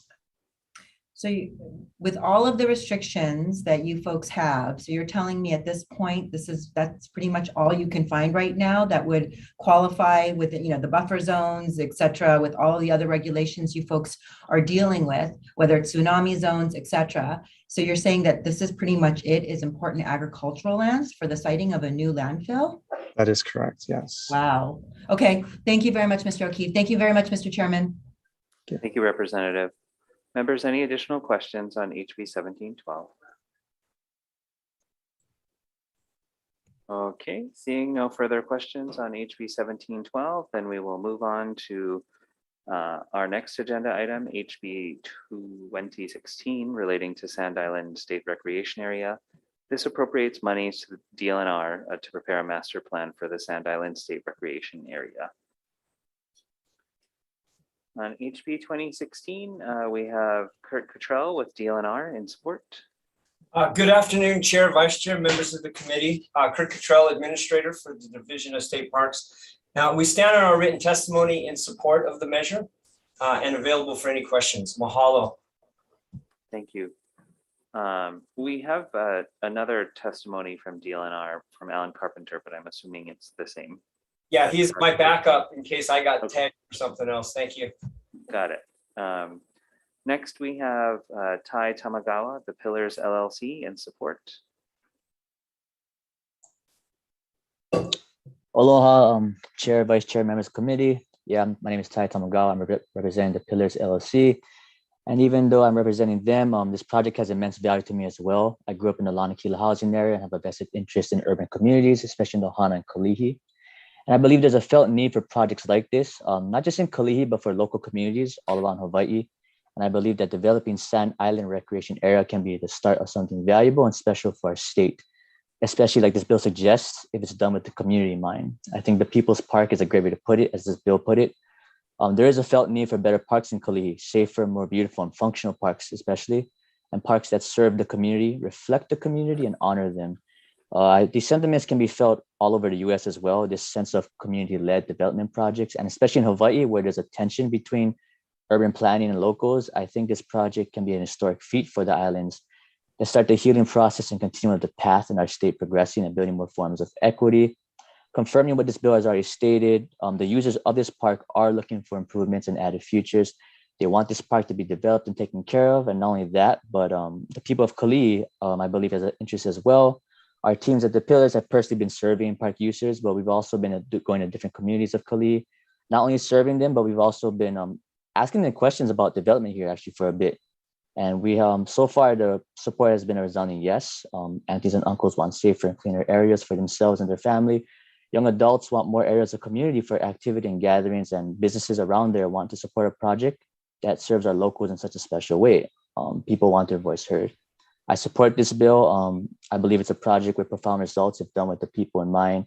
It's a very high potential opportunity that can be used for the betterment of our state and its ohana. This park can not only serve our current citizens and increase our island beauty, but will benefit our future generations as well. Mahalo for your time, and I'm open for any questions as well. Thank you very much, Ty. And thank you for your patience as we wind through this long agenda. I know you've been with us for a while. We also have late testimony from Momi Akana, Keikioka Family Learning Centers in support. Aloha, mahalo, Chair, Vice Chair, and members of the committee. Having been in Kalihi Valley, Keikioka Aina is here in Kalihi Valley, and having raised my 4 children here in Kalihi for the past 25 years plus 30 years, actually. I have had the challenges of trying to find safe parks here for my children to play in.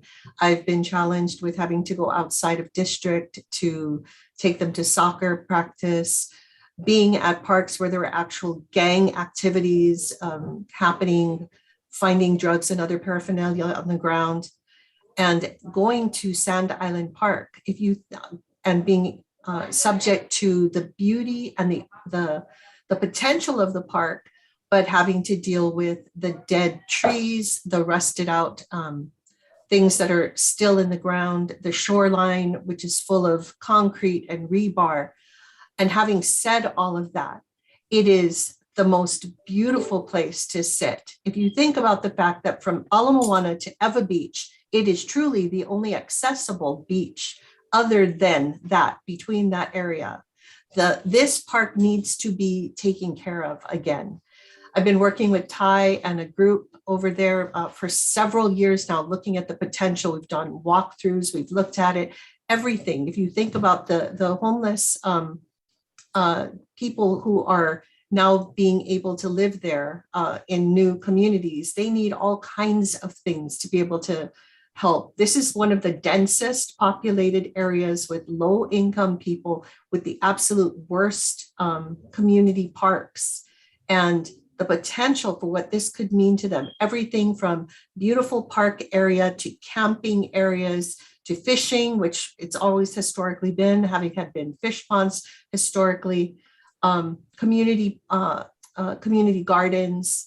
There's a lot of potential for this place, for our community, and for anybody in the Honolulu area who's trying to get out of the fact that, with the potential of parking and everything else decreasing, and accessibility at Ala Moana, with it being taken over virtually by tourists. This really could be, as the bill says, the People's Park. And we really want to encourage you to support this bill and do a study so that we can get it to be what it can be. And that's a great place for the community to thrive. Thank you. Thank you very much, Momi. Members, that's the extent of testifiers indicating that they would be present on HB 2016. Please note that we have numerous individual testimonies provided in support for HB 2016. Is there anyone else who's provided testimony on this measure that I haven't called who would like to testify?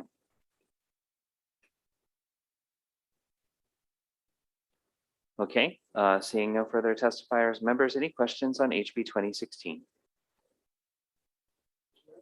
Representative Pang. Thank you, Chair. State Parks, Mr. Cottrell. Hey, how's it? Hey, how's it going, Kurt? Question. This is basically monies to do for a master plan, not necessarily for the repairs or anything else beyond that. How come we cannot do this master plan or without the money? Then if so, how much monies are you looking at? You know, that's a great question. And just for the edification of the committee and members, we do have current CIP that we're applying to the park right now. We're replacing all the antiquated sewer lines, which is why the comfort stations have been closed. And I believe it was Senator Holt that actually pioneered the CIP for us. And all the detritus that Ms. Akana talked about along the shoreline, the CIP is also going to address identifying, and it's all military waste from the past, yeah, because it's all dredge material and the place has been hammered way before it was a state park. So the plan is to use the CIP for the entitlements, which won't cost a lot, and cleaning up the shoreline. In regards to planning, because of sea level rise and the huge variety of different uses, right now, even though Sand Island is bus up because it was a park built in the 70s and the original master plan was going to turn into a water skiing kind of venue, which, you know, times have changed, but we have several canoe clubs there. We have the Hawaii Softball Association has refurbished the baseball fields. We have I think the only last standing remote control car driving area there. There's a kids BMX facility that was built that is kind of in hiatus, mainly because we do have a really big problem with unauthorized homeless along the shoreline. And so it's kind of a long-winded answer, but rather than go in and start digging into what we need to fix and change, we feel it's more appropriate to engage in the community and just see what we want the future of that park to be, and then more wisely invest CIP funds on making those developments. But it's key that we keep in mind that with climate change and sea level rise, any infrastructure that we put in there, we have to be resilient and adaptive, because it's an inch above the shoreline, above the water right now. And the king tides have already started hammering the areas where the canoes are stored. So I think a plan, you know, we'll have to come up with a good price. And then, you know, as the testifier said, which was really inspiring. By the way, I live right by Keikioka, and I live by the pink store, Momi. So I run past you guys all the time. I think it's time we kind of peel our eyeballs and see how we optimize this for the community. And a plan is the best way to do it. Okay, thank you, Kurt. Thank you, Chair. Thank you, Representative. Members, any other questions on HB 2016? Okay, seeing no further questions, then we'll move on to our last agenda item, HB 1900, relating to thrillcraft. This updates the definition of thrillcraft as used in the state boating law and includes within the term surfboards using using a motorized hydrofoil. On HB 1900, we have our first testifier, Ed Underwood from DLNR, in support. Good afternoon, Chair Johansson, Vice Chair Kitagawa, and committee members. Ed Underwood, I'm the administrator with the Division of Boating and Ocean Recreation. We stand on our written testimony and we're here to answer any questions that you may have. Thank you. Let's see. We also have Alika Ferreira, Hawaii Efoil experience in opposition. Yes, hello, can you hear me okay? We can. Go ahead, Alika. Yeah, my name is Alika Ferreira. I'm an individual testifying in opposition of this bill, HB 1900.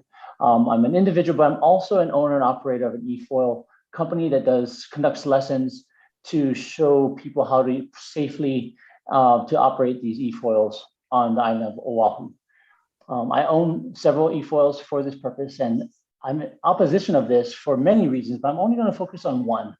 The HB 1900 states that the Efoil reaches speed capabilities of more traditional water vessel types, such as thrillcraft.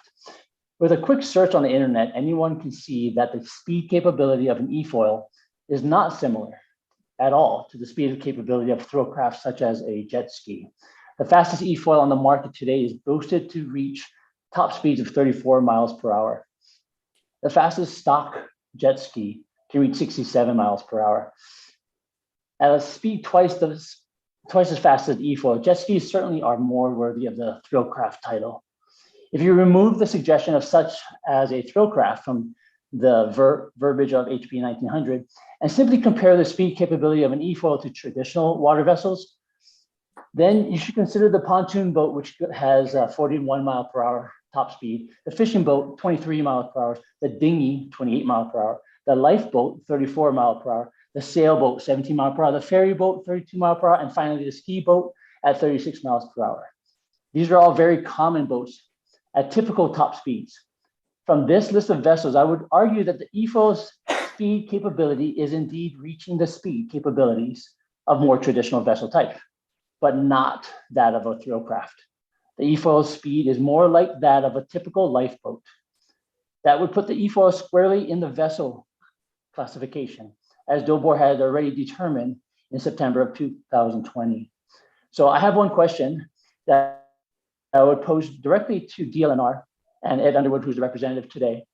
Why is DLNR changing the position from 2 years ago? What has changed? What data has been presented? What issues have come up that is driving the reclassification of an e-foil from a vessel to a thrillcraft? I thank you for your time. I appreciate the time to be here today, and I'm available for questions. Thank you very much, Alika. We also have Ravi Marino with Efoil Hawaii in opposition.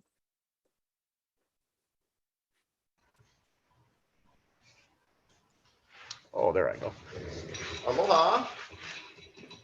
Sorry, I lost visual to everybody in the committee, but I'm going to start off by saying thank you and aloha for allowing me the time to speak today. I really appreciate that all you support protecting the safety and experience of our consumers. Sincerely, I would like to start off by stating that I oppose the bill HB 1900. First, I would like to explain what an e-foil is classified by the United States Coast Guard. Directly here in Maui, I contacted them myself and asked them what their classification was for an e-foil. The response I got, quote, is an ocean-going vessel, unquote. I went further to ask why it was not classified as a thrillcraft. One of the reasons, quote, their response, quote, was one of the reasons for the e-foil is not designated as a thrillcraft by USCG is its lack of horsepower and its and its acceleration. It is not within its nature as an electric foil board to excel up to the full speeds in a short distance, such as a jet ski, which was just said by the previous, previous spokesman there. The Australian Coast Guard, who is the company that manufactures our boards here at Efoil Hawaii, that I am CEO to, I spoke to also, and the Australian Coast Guard, I asked them why they classified the e-foils as a vessel and what permits them to be in Byron Bay in their marine sanctuary. And their response was that e-foil boards are the only vessels allowed in the marine sanctuary because of its environmentally friendly design. The company that we use, Flightboard out of Byron Bay, Australia, got that certification from the Australian Coast Guard. So I just thought that was really good, pertinent information for you guys to hear from other governments around the world. They boast no wake, low sound, no emissions in comparison to that of a thrillcraft, which is exactly the opposite. An e-foil is an electric powered board equipped with a mast. You can see it right behind me here, certified and registered with the state as through DOBOR's recommendations. So an e-foil is an electric powered board equipped with a mast and a wing. The board lifts up out of the water after achieving a speed that matches the rider's weight, giving the sensation of a lift or levitation feeling. Unlike traditional foil boards, e-foils do not need the power of the waves, the wind, to rise out of the water. The waves of the wind, to rise out of the water. They are powered by a battery. That opens up my first important point here. Having taken out multiple amputees and multiple amputee customers, hearing impaired as well as elderly, I can personally attest that this bill will just be another way to limit people with disabilities that have finally found another easy, safe way to enjoy ocean activities.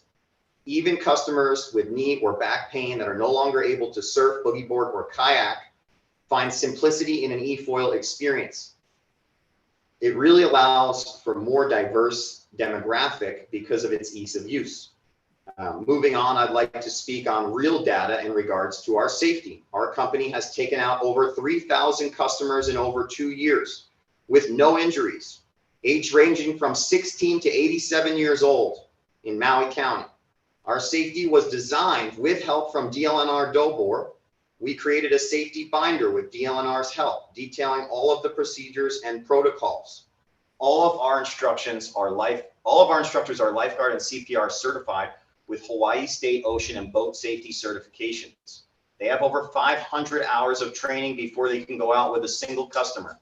I personally, in just the past year, have saved 2 people from floating and drifting out into the middle of the ocean, and countless amount of tourist floats as well as other litter. We do have a look policy for our customers. This is a USCG qualified helmet. There's a vest up here. These are 2 bags that we use on site, one of which they both have, as cited here, a Maui County Teen Operations Registrations Compliance Manual. Inside the manual here, you have Efoil Hawaii Safety Briefing. You have your DLNR DOBOR's safety. We have whale information. We have DARS information and contact numbers for any disabled animals. This is on site at all of our locations. I coach this to private owners when I see them in the water because the education just is not there. On top of that, we have walkie-talkies in every duffel bag that shows up so we can communicate with an in-water instructor as well as an on-land instructor. We have binoculars and we have a full med kit, which doesn't look like much, but it works.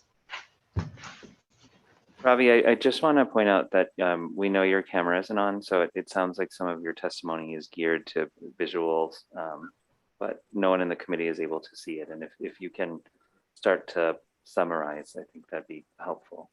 Oh, you guys are not able to see me either? No. Oh, my camera is on. It was logged off. I was logged off earlier by Zoom and logged back on. I can't see anybody either, so I apologize. I thought you were able to see me. Ugh. Behind me, I'm in my office, and behind me I have a full Efoil with all of the stuff that I'm speaking on. So I hope you can get a mental visual of what I'm saying. I'm just going to move on. I apologize for that. Yeah, if you can start to summarize, I think that'd be helpful. No problem. Where was I? I don't believe enough appropriate data is available at this time to change the existing classifications as approved by the year-long evaluation by DLNR DOBOR in 2020, as previously mentioned, and confirmed by the Attorney General. This brings on a suggestion I have for a potential non-for-profit company or some way of certifying private owners before registration of new boards. I personally proposed this. Several DLNR officials have not responded. It's my belief that the current classification is correct and just needs to be managed more efficiently, as our company has clearly proven. It's important that the committee take away the reality of how dangerous it would be for Efoilers to be near jet skis. The analogy that's best to make is to imagine a bicyclist trying to participate in an activity on a major highway.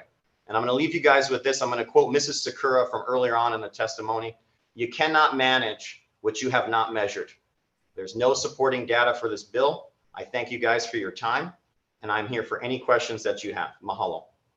Thank you, Ravi, and we're so sorry that we're having some visual difficulties, but appreciate that you went through the diligence of having an Efoil in back of you and trying. Mahalo. I did send in a chat. Sorry, I apologize, Chairman. I did send in a chat message earlier about my difficulties. I've not received a message back. Okay, well, that's all right. Thank you. Apologize. You're welcome. Next, we have Rafael Rivera, Efoil International in opposition.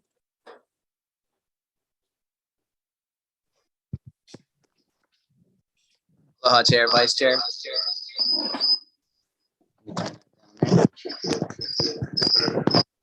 We can hear you, Rafael, but there's a lot of feedback. Okay, better now? I think so. Please go ahead. Are you able to hear me now? Yes, please go ahead. Okay. Aloha, Chair, Vice Chair. My name is Raphael, and I would like to share an experience that I was a part of. So I was a part of a study to do a sound test on Efoils. That sound study was participated with DLNR, NOAA, and Pacific Whale Foundation. We shared the same concern that an Efoil may make too much noise. So we participated in this study. Now, this is the actual electric motor that is in an Efoil, and it's no larger than my hand. So during that study, we went out into the ocean, we dropped a hydrophone, and we had different distance intervals passings on that hydrophone. And in summary, what that data showed, which I have, and I can share with the committee. I can send emails if needed. It showed that not only does the Efoil hold the actual decibel level of the ambient sound of the ocean, but the faster that it went, the quieter it got. Now, being part of that study was a great thing for us because we wanted to do our due diligence to make sure that Efoils did not disrupt any sea life or anybody out in the ocean. So Efoils are actually the quietest thing out there, much quieter than a combustion engine. And it was the only study actually done out here in Hawaii, and we were participants in that. So I just wanted to share that with the committee to be opposed to this bill coming in. Also, as the only flight board technician in all of Hawaii certified to work on these boards, I would like to let you know also that, Efoils can achieve a lift at a very, very low rate of speed. Again, this is the small electric motor. So at 5 miles an hour, you can go out there, you can have a great time. So saying that an Efoil is a thrill craft, I believe is the wrong classification. Also, if Efoils are put into that classification, potentially that could force an Efoil to be in the same operating area as a jet ski. And that can potentially cause a very catastrophic accident. So thank you for your time. I appreciate being able to share this experience. And if you guys would like to have that data, I can share that with you. Mahalo. Thank you very much, Raphael. We also have Jamie Dvorak in opposition. It's James Dvorak. I don't know. I'm sorry. We'll make sure to correct that. It's okay. See that on your nameplate. Sorry. Aloha, James. my friends of the Committee on Consumer Protection. I'm a consumer and I need protection. So there's there's 100 arguments of why this is stupid, why this should be opposed, but I want to make 2 clear points to you guys. The first being that this bill has nothing to do with the environment or protecting whales. This is Representative Tina Wildberger's and her supporters' attempt to impose their will upon their fellow citizens. My other point is, even if enacted, this bill actually does exactly the opposite of its stated intent to protect the environment. So I'll make those 2 points. This is actually her second attempt. She failed the first time. Both Dubar and the DLNR ruled that, no, you're not a thrill craft. The state attorney general read the law and says, you do not meet the definition of thrill craft under the law. Closed case, right? All right, yay, we celebrate. She decided, I don't know, I'll go back and I'll just change the law. So instead of conforming to the law, she just decides, oh, we'll just change the law. So here's the thing, what people don't realize, this is a 60-pound board. It goes like the previous person said, about 5 to 10 miles an hour is the average speed. It has nothing to do with a thrill craft. this is important. Under current law, every motorized craft other than jet skis is allowed to operate during whale season, not classified as a thrill craft. Every craft ever created. That's crazy. And so they want to rewrite the laws to include us. But here's the silly part. They have no problem with, if this is enacted, they have no problem with me going out the next day, buying a 10,000 pound boat with 100 times the horsepower, going 70 miles an hour through the whale sanctuary. Oh, you're good because you're in a boat.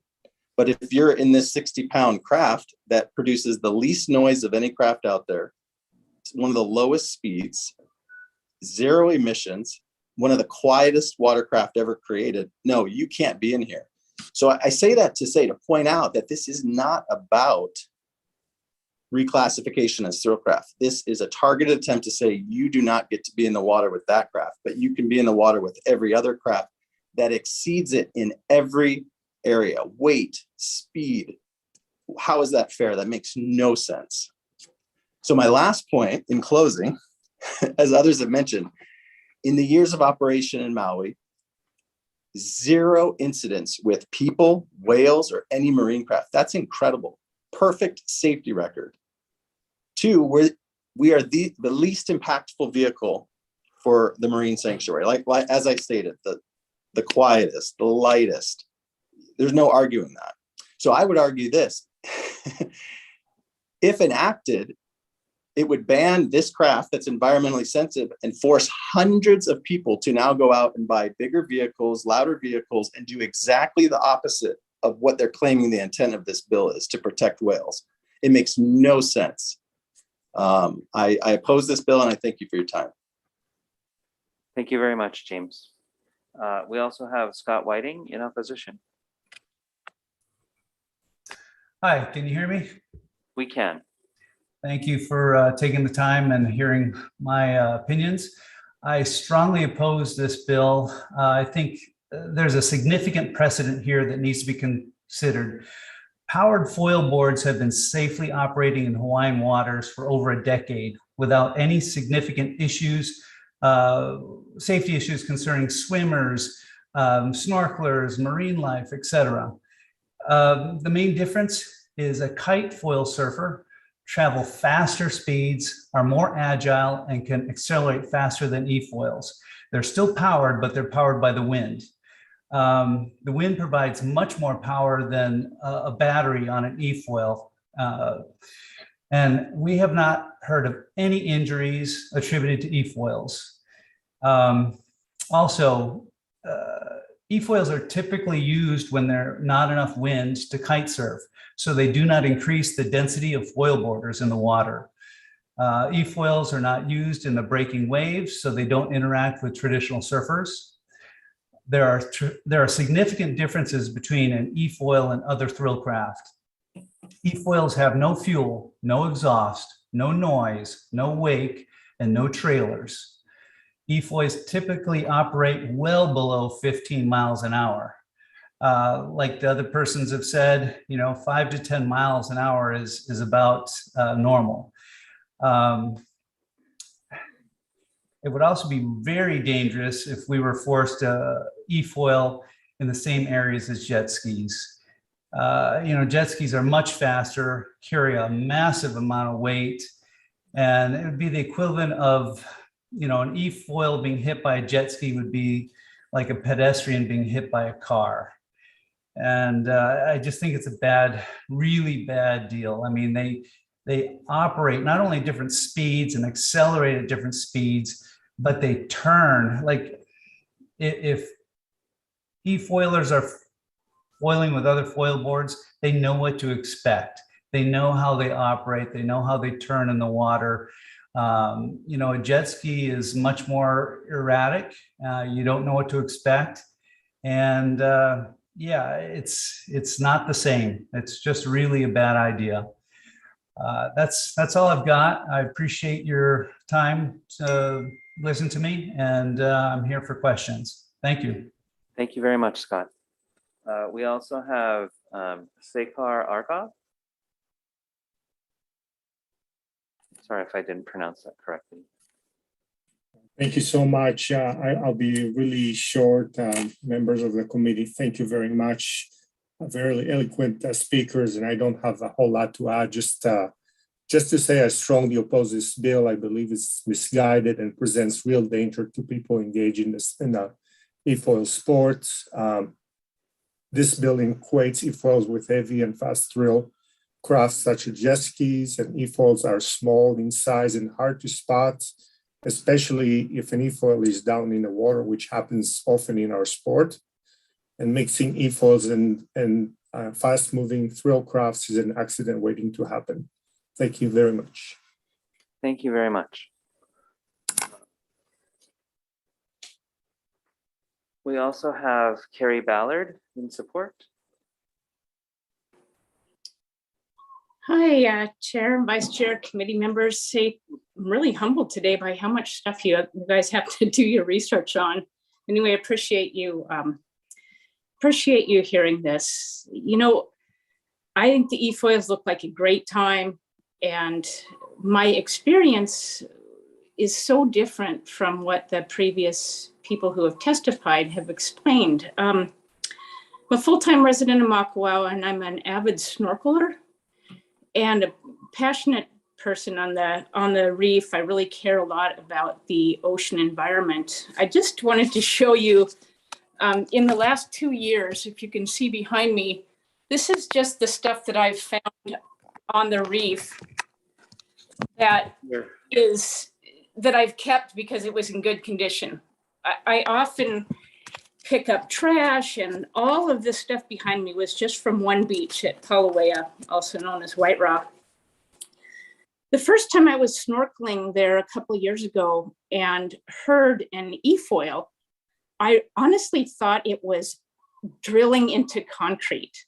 It was so loud and offensive. I just thought, somebody's drilling into the coral, what's going on? And I looked all around and I couldn't see anything underwater. And then I looked on top of the water, and this Efoil was going by, and on the surface, it sounds completely silent. But underwater, it's just unbelievably offensive. And I thought, well, maybe it's just that one. And no, for a while there, they were operating lessons out of White Rock without a permit. So I had an opportunity to see that quite often, and that's resolved. There's just a few private operators there. I don't see any of the commercial guys there now. But when an Efoil goes by, even if it's way out in the ocean, I hear it. I get up, I look, and I see it. It's a very different sound than a jet ski or a pontoon boat or a fishing boat. It's a very different sound. And so, when the previous testifier said, hey, the faster they go, the quieter they get, maybe the sounds that they're typically the speeds that they're typically operating at, these 5 to 10 miles an hour that people are referencing, that's when they're super loud, But anyway, I just wanted to say that it's so disheartening when you're in the water and you're swimming around to hear these Efoils. It ruins a beautiful activity for me, and I can only imagine what it's like for the marine animals. Thank you. Thank you very much, Carrie. Next, we have Luke Ma in opposition. Hello, aloha committee members. I appreciate you taking the time to hear my testimony. I'm a surfer, snorkeler, swimmer, diver, boater of Hawaii. I enjoyed every water sport there is. I'm not able to show you pictures as I'm speaking, so if you can reference what I've submitted, there are a couple pictures I'd like to go through. And so I'm going to just kind of define what an Efoil is here and what really we're talking about. If you look at the second picture, which is for me labeled page number 4, you'll see a white board. That board is about 4 to 5 feet long. From that board comes a mast. The mast is another 2.5 feet, and then you have a fin and a motor. You'll see one thing on that motor, and the motor has a cover on it, and that is a propeller cover that helps to make sure that no injury happens to the rider, bystanders, or any sea life. And that's basically what we're talking about. We're talking about a small surfboard. There was a letter from the Attorney General of Hawaii clearly defining that efoils do not fall into the category of thrillcraft. I wanted to kind of go over the differences between thrillcrafts and efoils. Thrillcrafts have internal combustion engines powering powerful jets. We're talking about some of them reaching 300 horsepower. Efoils, the motor on this one in particular is 2.5 horsepower, which is nothing. It does not create any kind of a jet. Thrillcrafts reach excessive speeds, as somebody has mentioned, over 90 miles an hour. I ride my efoil between 5 and 10 miles an hour. I cannot ever imagine riding it 20 or 30 miles an hour.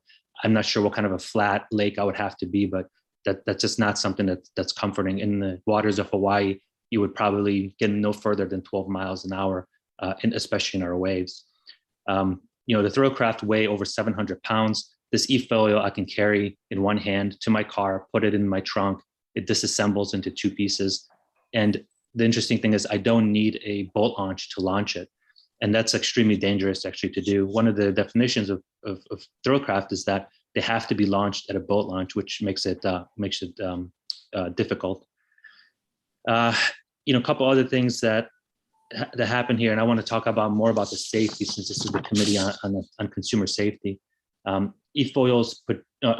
To put efoils and jet skis together in the same spot will create true bloodshed. Efoils are slow, require balance. There can be no turbulence of water and no wakes that can be created by jet skis. Jet skis have rapid acceleration, quick maneuvering, and create a lot of turbulent water. This is extremely, extremely dangerous to efoiling. Think about it. Do you ever see people standing on the back of a plane, on the back of a runway when a plane is taking off? You don't. Those jets from planes create a huge amount of wind turbulence. You would not be able to withstand it. This is a similar analogy I'm trying to use between jet skis and efoils. Efoils work basically on the same principles as a plane. When a plane takes off, it goes slow speed and it achieves lifts. Efoils can do the same thing. They achieve lift at about 5 miles an hour, so you don't need to go much faster than that. I always advise everybody that I efoil with, and you see a jet ski, you get away. And if it's coming towards you, because people are interested in us, we get off the boards, we just sit down on them and we just talk to these individuals and say, look, could you please not jet ski around us, because the turbulence and waters can create real problems. Classifying efoils as thrillcraft would mandate it to be put in the water with other boats at launches. Walking, we don't see surfers walking down into boat launches and launching to go surfing, right? And this is basically what would be mandated. I think this is a huge problem. There's obviously some issues in regards to boat launching. One more point that I'm going to make here, and that is, efoils and the use by older individuals and people with disabilities. If you scroll down to page 5 and on, this is basically attendees and volunteers of efoil learning session.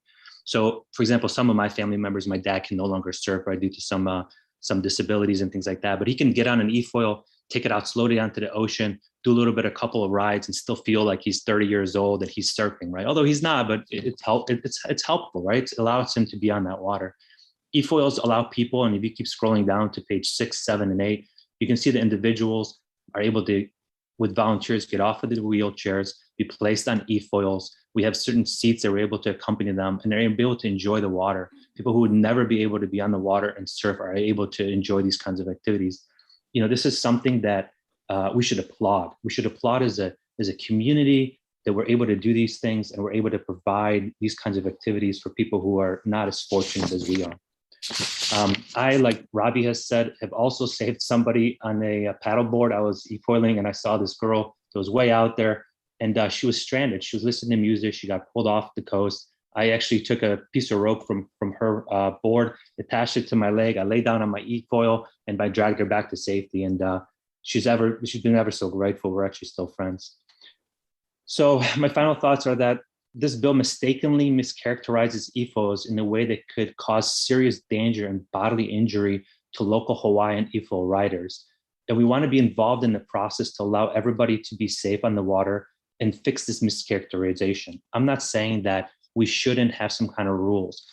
Carrie, who spoke to me before, I think that she has a valid point, right? Not everybody should be, not only efoilers, but boaters should not be around whales during whale season. There should be nobody out there, right? Are the is the noise too high? My belief is it's not, because a study has been done, as we have described, that the noise is extremely low, right? But maybe there's something else that is making noise that should be looked into. I just hope that you as a committee, vote against Bill 1900, not because of the fact that it's something that we shouldn't look at. Yes, we should look at it, but in a different context. We shouldn't characterize efoils as thrill craft for the safety of it, but we should look at it a different way. Is there a way that when these efoils are registered, that we have certain classes that person has to undergo to know what the rules are of riding in our waters? And I think maybe that's a different way of approaching it. And I'm more than happy to help in that as a citizen, and no cost to me as somebody who's on Hawaii. I appreciate your time, and I'm open to any comments or questions. Thank you, Luke. Next, we have Benjamin Ferris in opposition.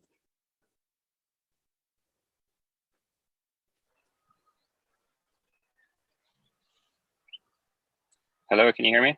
We can. Please go ahead. Hello, committee and chair and everyone there. Thank you very much for your time, and I appreciate all the work that you do in these hearings. My name is Benjamin Ferris. I was born and raised on Kauai, and I work here as a firefighter. I own an efoil and I ride it regularly in the Hanalei area. In over 2 years, I have not had any negative incidents or negative interactions with anyone regarding efoiling. Most comments from all other ocean goers, whether it be swimmers, stand-up paddlers, or surfers, is wow.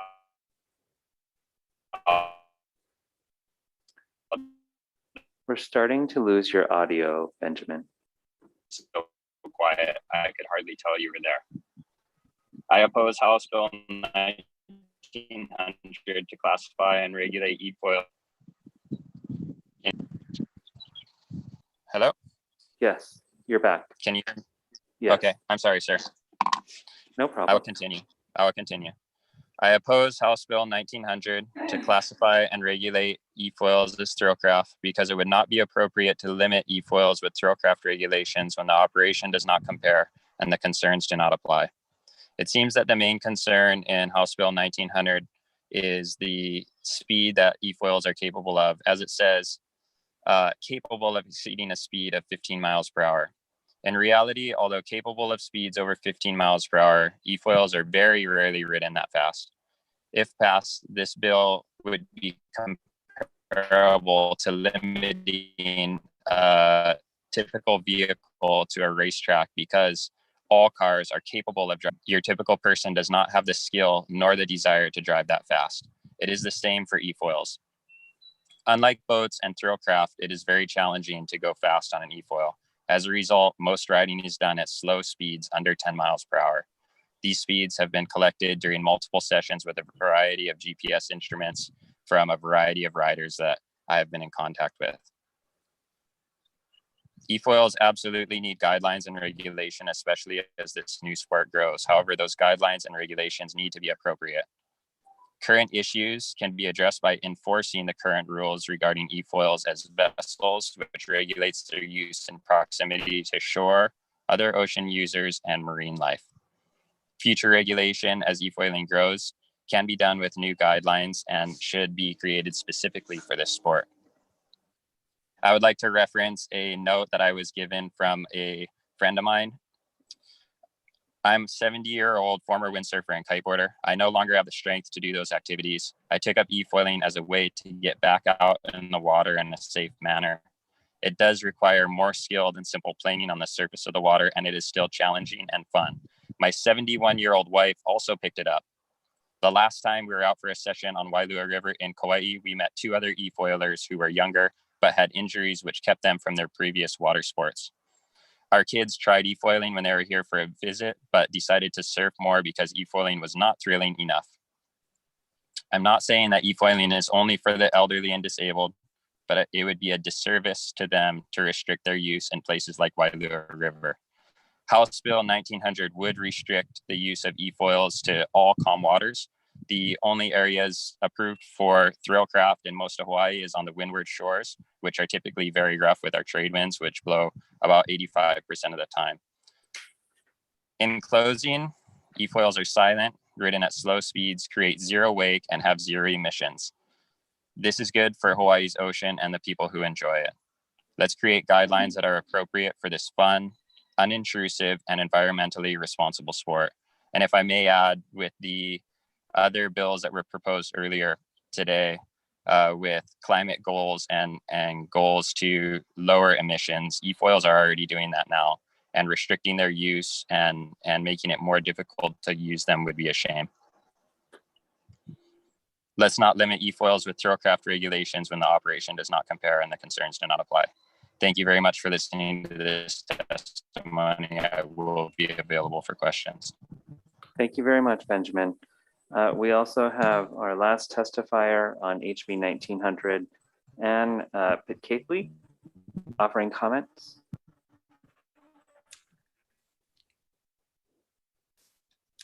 Can you hear me? Yes, we can.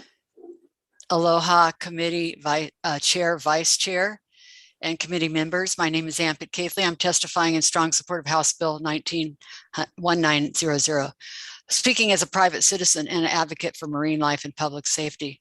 Opponents of this bill neglected to address that although electric motorized hydrofoil surfboards, commonly called Efoils, run at 7,000 RPM, you compare that to boat motors like PWF boats, which run at 15 to 1,800 RPM, and rafts with big outboards, which run at 2,000 to 4,000 RPM. Motorized hydrofoil surfboards easily doubles that of other motorized crafts. This high RPM creates a very high frequency whirl from the prop spinning so fast. These high frequencies can disrupt marine mammals' communication. We know that whales who come to Maui to breed and give birth in the shallow waters in Maui depend on communication for their survival. Turtles, dolphins, and other marine life are also affected. These sounds made by Efoils are also audible by swimmers, snorkelers, and scuba divers for hundreds of feet. Dolphins and whales possess a much more acute auditory acuity than humans. Dolphins is 7 times that of humans. Maui is a newborn nursery for whales and their calves. We all play a role to give respect, to defend and protect whales and other marine life. And the speed at which they go, even at 25 miles per hour, they often are a threat to the slow moving sea life, such as turtles, manta rays. And in reading the opponent's testimony, some of them, they said that they never go out where the whales are, but I know differently that that's not true of everybody writing these. Coral reefs in Hawaii are among the most threatened ecosystems on Earth. Natural auditory cues are especially important for coral reef wildlife. Reef fish larvae develop and drift in ocean currents until they are large enough to settle on a coral reef. Recent research, very recent, indicates that these larvae are guided to coral reefs by the sounds emanating from them. Larvae that cannot detect these auditory cues because they are drowned out by human-made noise may never make it to the reef. Also, since Efoils launched from the beach, they have been known to run into coral reefs. And I go out to the, I'm daily almost to stand-up paddle in South Maui and West Maui, and I have seen this happen. And the blades on these hydrofoils have very sharp edges and therefore dangerous. Many of the people operating these are beginners and unskilled, although they wear helmets, impact vests, and protective clothing. In the event of a collision with others nearby, whether they're under the water or above the water, such as me on a stand-up paddleboard, do not have the same protection. And I personally had the frightening experience of an Efoil operator approaching dangerously close to me at great speeds. In summary, please classify motorized hydrofoil surfboards as a thrill craft and strictly regulate these. Thank you very much, Ann. Is there anyone else who hasn't testified and I haven't called wishing to testify in HB 1900?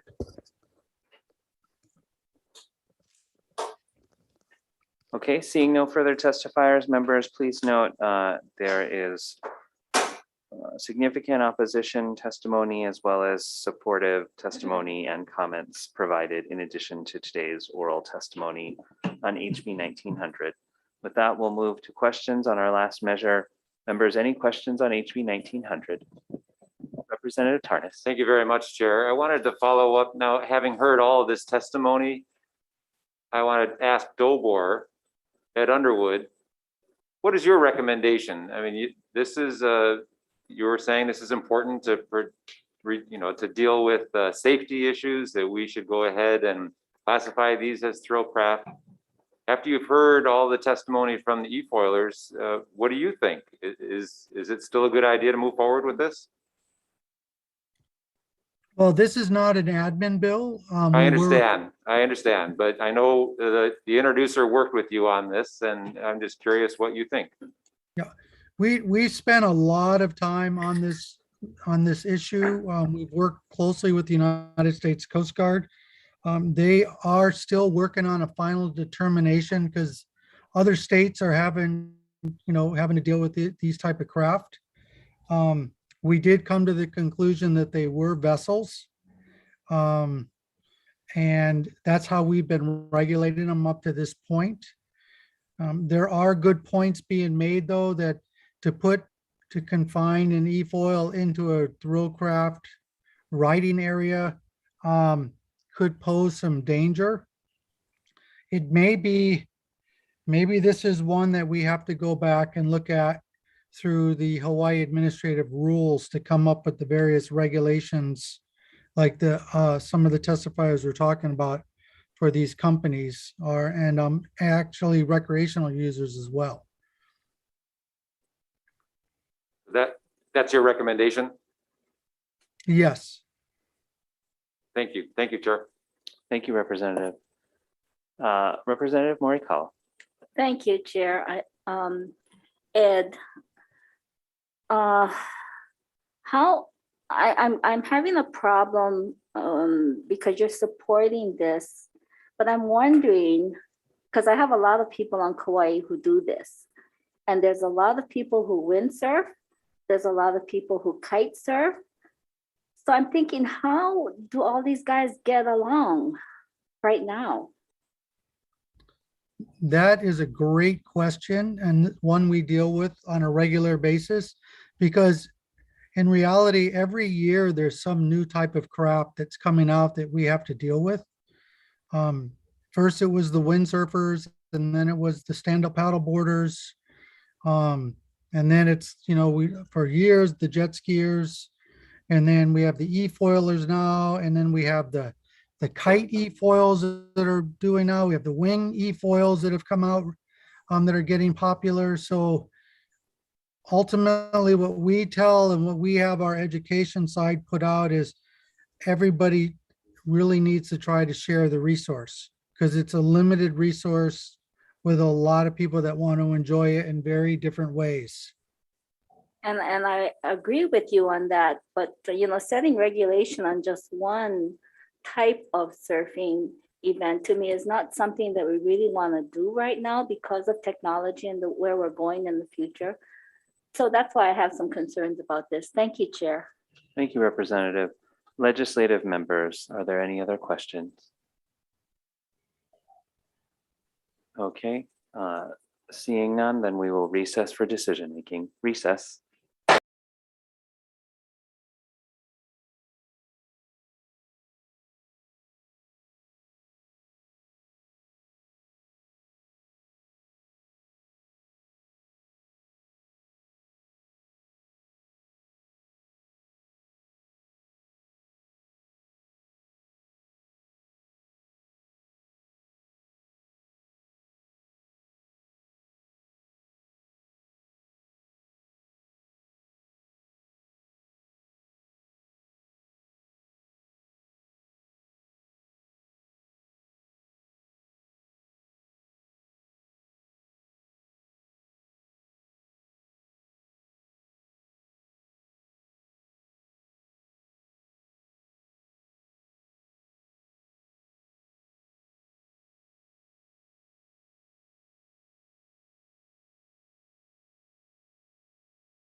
Thank you, everyone, for some great debate today. We are reconvening our Thursday, February 10th, 2 p.m. agenda of the Consumer Protection and Commerce Committee for decision-making. And I especially want to thank everybody who has stuck with us. I realize it's a long agenda, and your perseverance is to be commended. First off, on HB 1885 relating to government data, the recommendation here, as it already has a defective date, which ensures further discussion as it moves along, is to pass HB 1885 unamended. So recommendation, members, is to pass 1885 as is. Any comments or questions, members? Okay, seeing none, Vice Chair for the vote, please. The recommendation of the chair is to pass HB 1885 as is. Chair and Vice Chair vote aye. Representative Aquino. Aye. Representative Har. Aye. Representative Hashem. Representative Kong. Aye. Representative Mizuno. Aye. Representative Morikawa. Aye. Representative Onishi. Aye. Representative Tarnas. Aye. Representative Matsumoto. Aye. Chair, your recommendation is adopted. Thank you. Next, members, HB 1579 relating to the Department of Health.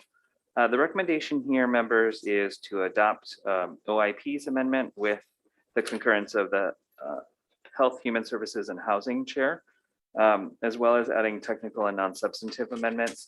The OIP's amendment, I think, makes the intent of the measure a little bit more clear without being overly broad in its application of complete exemption from Chapter 92. Also, I'd like to note in the committee report that I do appreciate the Department of Health and HHSC's concerns, but I'll defer to the prior committee, whose primary subject matter it is in terms of implementation timelines. But I do recognize that this is a tight timeline for the Department of Health to make this transition. So again, the recommendation is to move HB 1579 with OIP's amendments, as well as technical non-substantive amendments, and it's already got a defective date. Members, any comments or questions on the recommendation? Okay, seeing, sorry, were you raising your hand, Representative Onishi? Nope. Oh, okay. Seeing none, Vice Chair for the vote, please. The recommendation of the chair is to pass HB 1579 HD1 with amendments, noting the presence of all members. Are there any reservations? Any noes? Chair, your recommendation is adopted. Thank you. Next, members, on HB 1412 relating to abandoned vehicles, the recommendation here is to pass this measure as is. Members, any comments or questions on the recommendation? Okay, seeing none, Vice Chair for the vote, please. The recommendation of the chair is to pass HB 1412 HD1 as is. Are there any reservations? Any noes? Chair, your recommendation is adopted. Thank you. Next, members, on HB 1413, also relating to abandoned vehicles, the recommendation here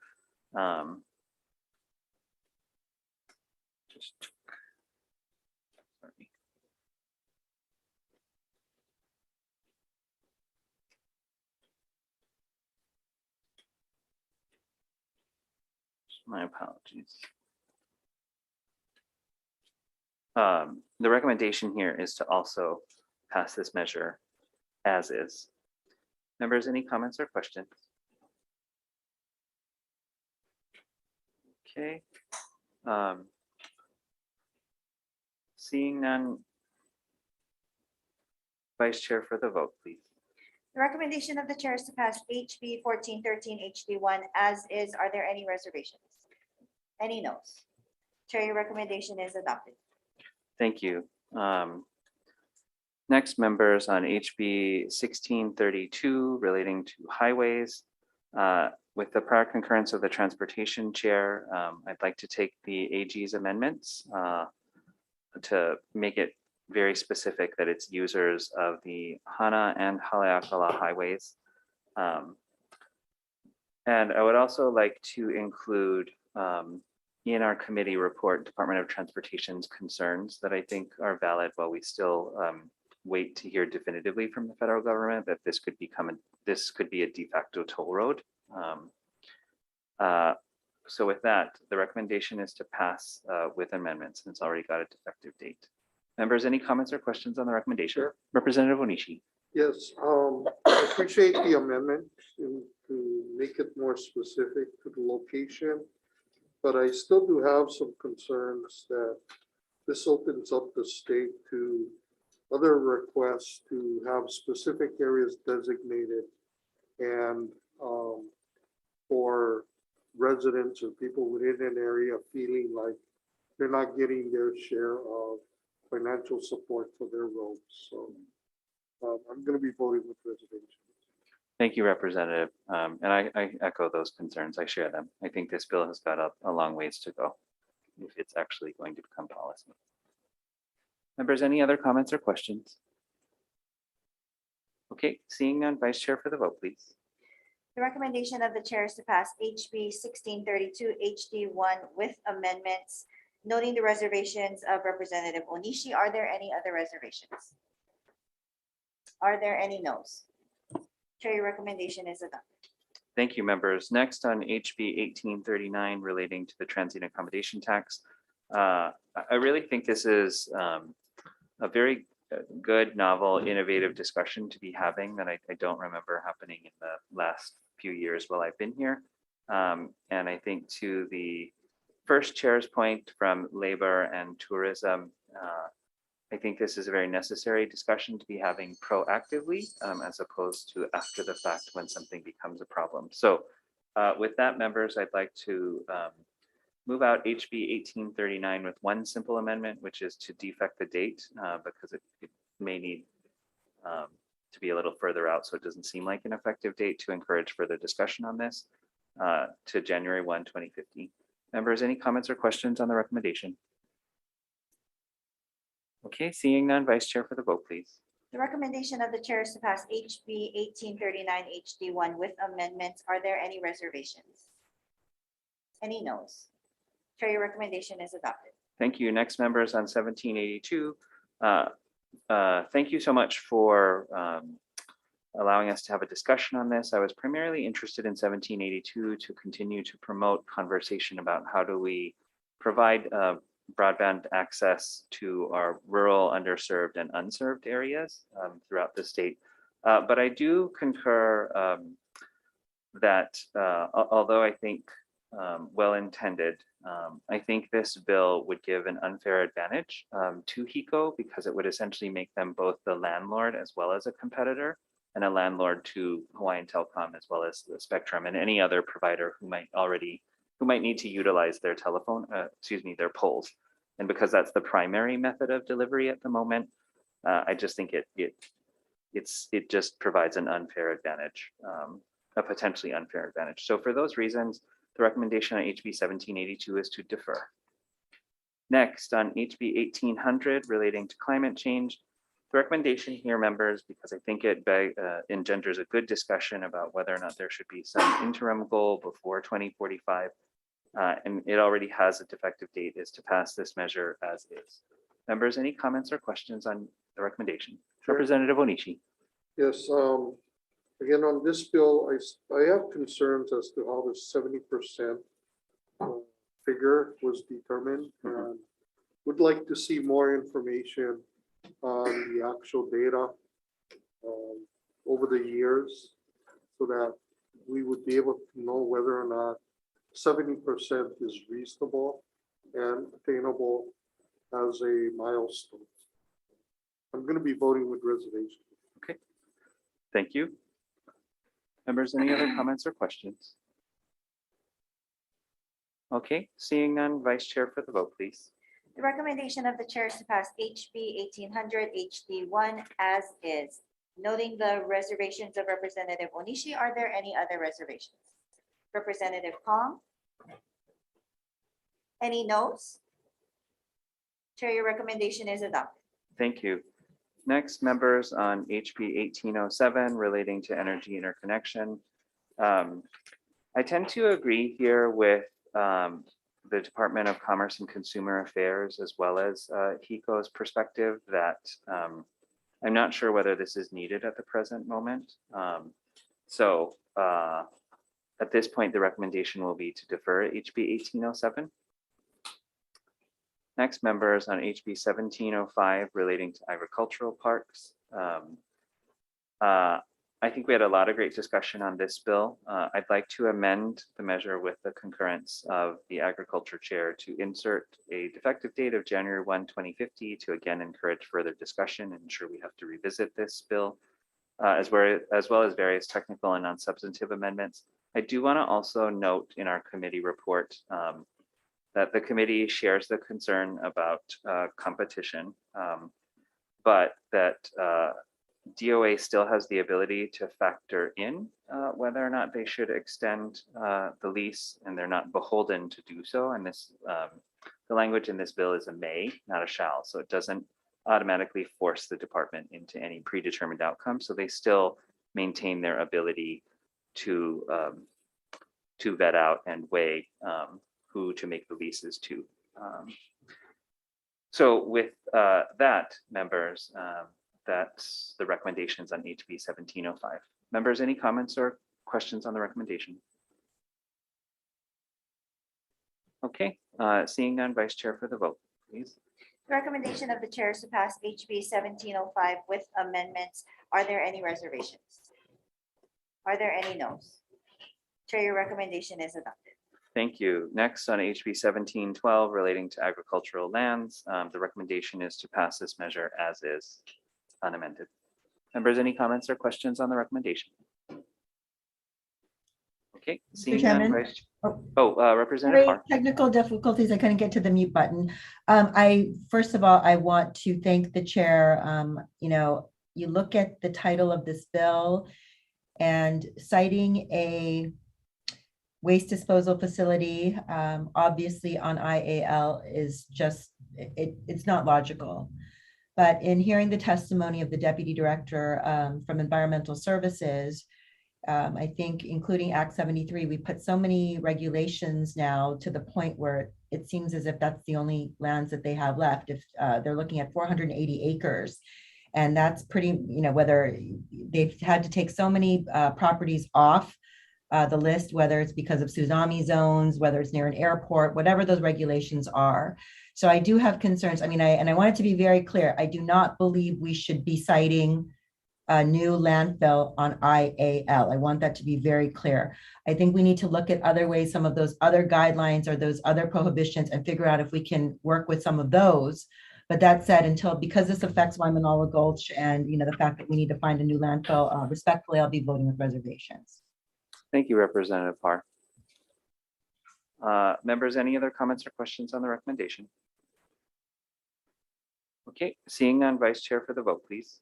The recommendation of the chair is to pass HB 1712 HD1 as is, noting the reservations of Representative Parr. Are there any other reservations? Any noes? Chair, your recommendation is adopted. Thank you. Next, members, on HB 2016 relating to the Sand Island State Recreation Area, as it's already got a defective date, and this is a good discussion. I'd like to keep going. The recommendation is to pass this measure as is. Members, any comments or questions on the recommendation? Okay, seeing none, Vice Chair for the vote, please. The recommendation of the chair is to pass HB 2016 HD1 as is. Are there any reservations? Any noes? Chair, your recommendation is adopted. Thank you, members. And lastly, on HB 1900 relating to Thrillcraft, I think there's a lot of good discussion here. What was teased out was sort of the difficulty in the fact that an Efoil is not necessarily the same as a boat and some of the other motorized vessels, but it's not necessarily the same as a surfboard or a swimmer. And there's this difficult intersection right now that has yet to be worked out. Given the testimony of the Department of DOBOR, that maybe they should do this through rulemaking, and that might be their preference. The recommendation here, even though I think this bill brings up a lot of good debate, is to defer this bill and give the department time to figure out a more amicable solution for all parties involved. So recommendation on HB 1900 is to defer. And with that, members, we are adjourned with our 2 p.m. agenda. Thank you so much for your participation, and thank you to all the members of the public who participated as well. This meeting is adjourned.